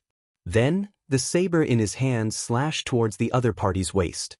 The saber borrowed the horse's momentum and with just one slash, there was a piercing sound as the saber and the armor came into close contact. He relied on the armor to protect his life. Even so, there was still a bloody wound that was half the length of an arm on his body. Pain enveloped the deputy general's entire body. He forced himself to take a deep breath and turned around to leave. The facts had already proven that he was no match for General Lai. He was seriously injured in just one move. If they continued to fight, he would lose his life here. There was nothing shameful about running away when they couldn't win. However, it would weaken their morale, especially when 2 armies were fighting. As a general, such an action was likely to lead to the collapse of the army. However, at this moment, in order to save his own life, the deputy general didn't think so much. He just wanted to rush out and find a place to heal himself. However, this idea of his was destined to never be realized, because Tong Long had already locked onto him with his first strike. After the two of them passed by each other, Tong Long turned his horse around. Seeing the scene of the deputy general fleeing, a murderous intent flashed in his eyes. He put away his saber and took out his strong bow from his back. With the help of the light from the torches around him, an arrow quickly left the bowstring and shot towards the unsuspecting deputy general. The sound of the arrow piercing through the air rang out. If it was just two people fighting one-on-one, the deputy general would definitely be alerted. However, the entire camp was in chaos now. How could he care about such things? The deputy general was only trying his best to escape on his horse and leave this place. The long arrow pierced through his body. Under the powerful force, it pierced through his chest from his back. The deputy general felt a sudden heart-wrenching pain in his body. Then, his head drooped and his hands lost strength. He fell from his horse head to the ground. One saber and one arrow took the life of the deputy general. Tong Long's bravery was indeed not to be underestimated. After killing the deputy general, he laughed and put away his strong bow. He picked up his curved horse and shouted loudly, "Your general is already dead. Why don't you surrender?" This shout was as loud as thunder, and the sound spread far and wide. Deputy Commander Zhao Xing, who was leading 1,000 cavalrymen as the reserve camp, was currently leading them in shooting arrows that were lit on fire. His mission was very simple. It was to burn as many of the Wuxia army's tents as possible under the chaos. In the darkness of the night, they would give the impression that they had the numbers advantage. "Deputy Commander, listen.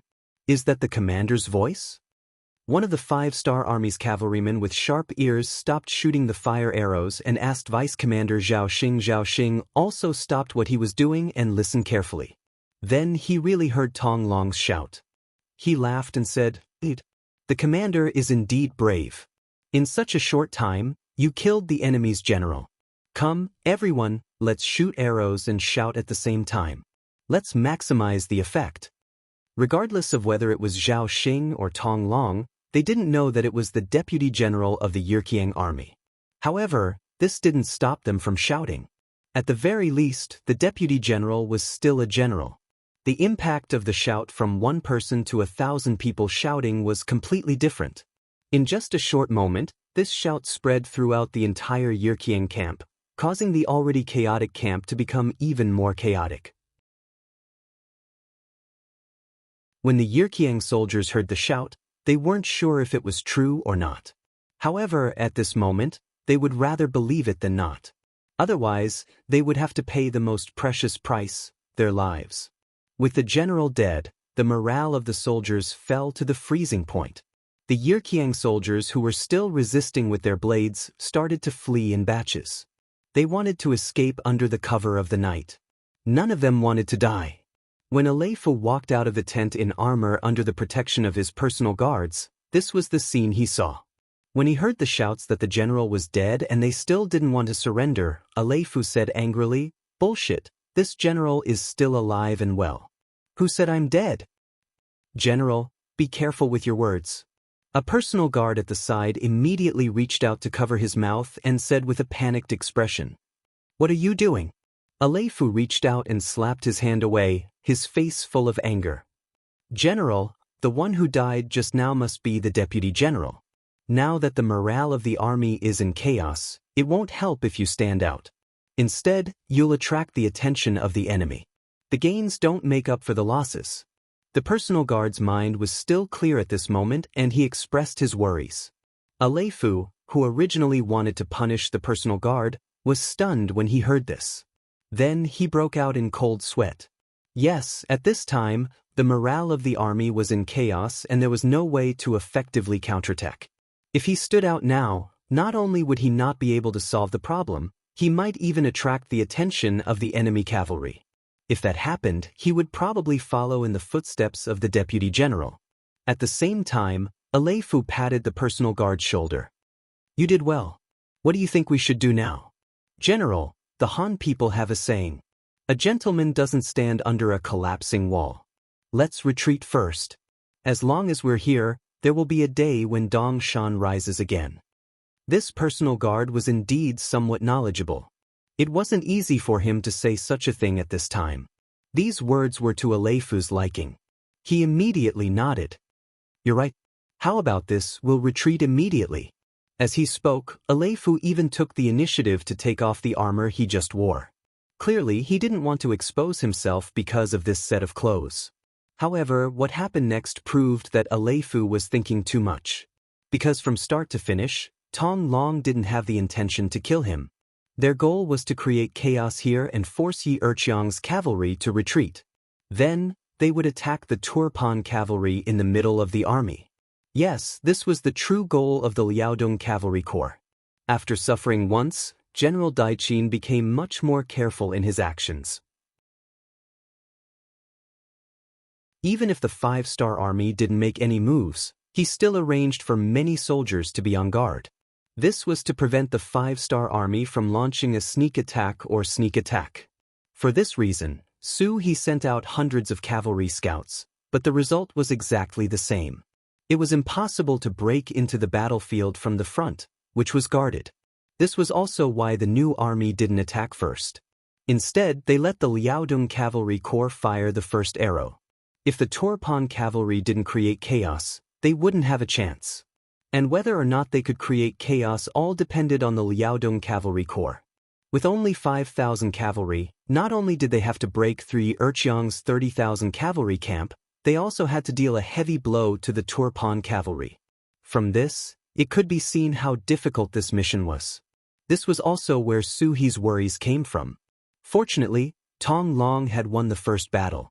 He had caught the Yi Erqiang cavalry by surprise and even killed their deputy general. He had completely disrupted the morale of the army and perfectly completed the first step of the battle plan.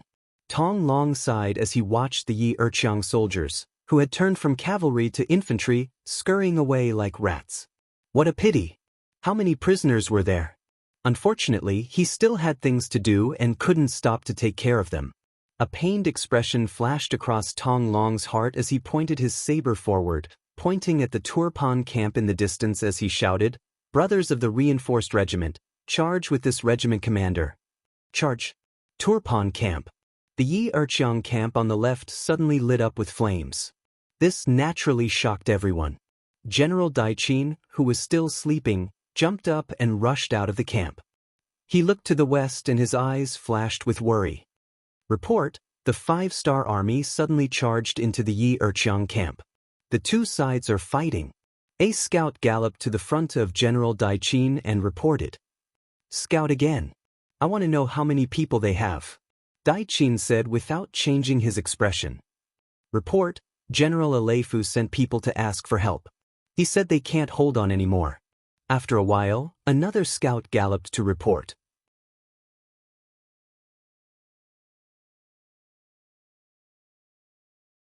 Chapter 12:21. Anger flashed across Daiqin's face. The 30,000 cavalry couldn't hold on anymore? In his opinion, this was simply because Astral didn't want to resist and didn't want to fight head-on with the 5-star army. It was just a way to preserve his strength. Even if we can't hold on, we still have to. Ignore them. Daiqin snorted coldly. How could it be so easy to win without putting in any effort? Daiqin believed that even if the 30,000 cavalry met with a sudden attack, it would only be a temporary panic. As long as they stayed true to their hearts, they would be able to quickly turn the situation around. There was nothing to be worried about. What he was worried about was the fact that he didn't understand. Who were these 5-star cavalry that suddenly appeared? How many people were there? How did they appear on the west side without anyone noticing? The answer to this question was quickly revealed. This was because Tong Long had already led 4,000 cavalrymen towards the Turpan camp. Because there were already scouts keeping an eye on the situation, the moment Tong Long and the others made their move, they were immediately discovered by the scouts of the Turfan army and reported back. On the way back, they met some Turpan cavalry who were guarding the front. When they heard that someone was coming from the side, they immediately went up to meet them. On the battlefield, There was a saying that the commander's orders were not to be given out. Now that the 5-star army was right in front of them, the Turpan cavalry in charge of guarding the front couldn't just sit there and do nothing. In reality, even if they didn't meet them, Tong Long would have brought his army over. This was his important mission. Good timing. Seeing that the enemy was about to meet them, Tong Long laughed loudly. Then, with less than 4,000 men, they charged straight at the 3,000 cavalry. With the advantage in numbers and the imposing killing intent, both sides left behind many corpses and blood after just one clash. The enemy is so strong, request for reinforcements. In the same clash, the Turpan general, who had lost hundreds of cavalrymen, sensed an immense sense of danger. As he swung his saber through the air, he yelled loudly to the soldiers beside him. The personal guard turned around and rode away. Not long after, a group of 3,000 Turpan cavalrymen who were also tasked with guarding the defensive line arrived. As they left, the Turpan defense fell into a weakened state. The new army scouts who were in charge of understanding the situation shot out a signal gun into the sky. A bright red light shot into the sky, appearing so eye-catching and bright in the silent night. Let's go! In front of the new army tent, General Su he finally received the signal to act. He immediately roared and the 30,000 5-star army cavalry charged out like a pack of wolves. However, unlike before, they didn't shout. Under the heavy protection of the horses' mouths and hooves, the 30,000 cavalry charged forward like ghosts, approaching the Turpan front lines. It was only a distance of 10 li. The new army cavalry, who were prepared, only took 5 to 6 minutes to charge out. However, these 5 to 6 minutes were like torture for the Liaodong cavalry regiment. General Daichin, who had been injured once, was very careful this time. Just the cavalry at the front of the camp alone numbered 15,000. They were split into 5 groups, each of which was 3,000 cavalry. When Tong Long brought the 4,000 cavalry and charged in, a total of 3 groups of 9,000 Turpan cavalry entered the battlefield. With double the number advantage, they quickly surrounded the Liaodong cavalry regiment. Not only that, Daichin, who had received the news, had already called all the cavalry in the camp. He arranged for the generals to come to the camp for a meeting while ordering all the cavalry to put on their armor and get on their horses. This time, Daichin's reaction was extremely fast.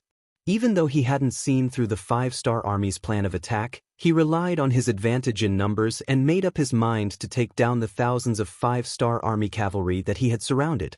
General Dan, you bring 5,000 cavalry to stabilize the northern line, in case the 5-star army's main force suddenly invades. General Tong, you bring 5,000 cavalry to continue the encirclement of the 5-star army. This time, we can't let any of them escape. The other generals quickly prepare for battle and wait for the order to attack. At the same time, send someone to contact General Wu Liji and tell him to also prepare to attack the 5-star army. Daichin quickly made a series of arrangements and the generals quickly headed out of the tent. Then, a messenger came to report that on the main battlefield, the 5-star army had indeed launched an attack. 2 groups of 6,000 cavalry were fighting with their lives on the line. They came so fast. General Daichin's eyes flashed with surprise, but he quickly calmed down. He was confident in his cavalry. As long as they could hold on for a while, once the 5-star army was completely wiped out, he would be free to deal with the enemy at the front. At that time, with the help of the 30,000 cavalrymen from Yili, a beautiful counterattack wouldn't be a problem for them to achieve victory. At this time, on the main battlefield, the intense battle had just begun. The new army was already prepared. Under the cover of the night, they were only discovered when they were a mile away from the Turpan cavalry. Then, both sides first engaged in a battle of long-range archery. After both sides suffered casualties, the close combat battle began. On the side of the new army, the one in charge of the vanguard was the new army's 1st Cavalry Division's commander, Kulu. To be able to become the commander of the 1st Cavalry Division, Kulu's strength was obviously above normal commanders. This time, he was the vanguard. It could be seen that Su he had high hopes for him. Therefore, in the first charge, the 1st Cavalry Division fully displayed their ferocious momentum. At one point, they fiercely suppressed the 2 battalions, 6,000 Turpan cavalry, and forced them to retreat. When they gained the upper hand in the first battle and the situation was better than he had expected, he was both excited and worried. He was excited because the number of enemy cavalry was less than he had expected. He originally thought that with the strength of the Liaodong Cavalry Regiment, after messing up Yi Erqiang's cavalry camp, it would be good enough to attract the attention of the 2 Turpan cavalry units. Now, it seemed that the effect was even better. They actually attracted a total of 3 units. This reduced the pressure on him on the battlefield by a lot, allowing him to complete his mission better. He was excited. What he was worried about was that the Liaodong Cavalry Regiment, which only had 5,000 people, was surrounded by enemy cavalry several times their number. Every minute was torture. If they couldn't meet up with the enemy, they wouldn't be able to hold on for long. Attack with full force. No matter what, we have to open up a bloody path to meet up with the Liaodong Cavalry Division. Ku Lu rode on the horse and constantly observed the situation in front of him. He sent an order to the messenger beside him. Before the order was given, another cavalry scout ran over. Before the person arrived, his voice was already loud. Division Commander, the Turpan cavalry has increased. 5,000 cavalry are coming towards us. 5,000 cavalry are going to the left flank. What? Hearing the Turpan cavalry's quick reaction, Kulu's face became a little ugly. The enemy's quick reaction obviously increased the difficulty of the following plan. Narrowing his eyes, Kulu quickly suppressed the nervousness in his heart. After forcing himself to calm down, he suddenly shouted, "Men, inform the 1st Captain, Wu Ba, to go and rescue the 1st unit of the Liaodong Cavalry Regiment. In short, even if you have to use your body, you have to create a way out for me." The 1st Regiment Commander Wu Ba, as his name suggested, was abnormally tall and sturdy. He weighed no less than 80 kilograms, and his body was 8 feet tall, 84 meters tall. Logically speaking, this kind of weight wasn't suitable for cavalry. This was because the problem of weight would inevitably increase the burden on the warhorse. However, Wu Ba was tall and agile. Later on, he was specially recruited to be a member of the cavalry. Because of his size, his warhorse was also specially allocated and belonged to the very tall category. At the same time, Wu Ba was also a subordinate that Kulu admired very much. At the time, he was the 1st Regiment Commander of the 1st Cavalry Division. This time, Kulu sent him to reinforce the reinforced regiment. This was enough to prove that he valued this ally very much.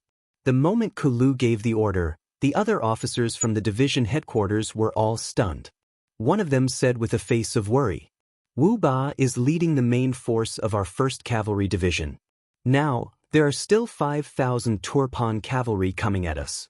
Why don't we send other regimental commanders to rescue the reinforced regiment?" "Other regiments? Who's up to the task?" Kulu asked without any explanation. Then he shook his head and said, "This division commander knows what you are thinking. With Wu Ba gone, the pressure on us will definitely increase. However, this division commander still has to do this. When we came here, the division commander gave an absolute order that the reinforced regiment must be rescued. They are risking their lives for us. If something really happens, how will others look at us? How will Bugnam of Gojoseon look at us?" After asking a few questions in one breath, Kulu saw that the other officers seemed to have something to say. He directly waved his hand and said, "All right, this division commander's orders cannot be changed. If you have any objections, you can convey them to the division commander after the battle." On the battlefield, the division commander had the final say. It was precisely because of this that the morale of the army could be guaranteed. As for whether there would be different opinions on the battlefield, that would be decided by the division commander. Since Kulu had said this, even if the other officers had different opinions, they could only obey. After giving this order, Kulu's gaze involuntarily turned towards the Ili camp on the other side. According to the battle plan formulated by the new army, the Liaodong Cavalry Reinforced Regiment was responsible for messing up the Yarqiang camp and charging towards the Turpan camp. The 1st Cavalry Division was responsible for attacking the Turpan camp from the front. These plans revolved around one goal, and that was to create an opportunity for the other 3 cavalry divisions of the new army to attack the Ili camp. You're tuning in to the Wang Lin's Journey YouTube channel. Don't forget to subscribe and join us on this journey to catch the most captivating stories.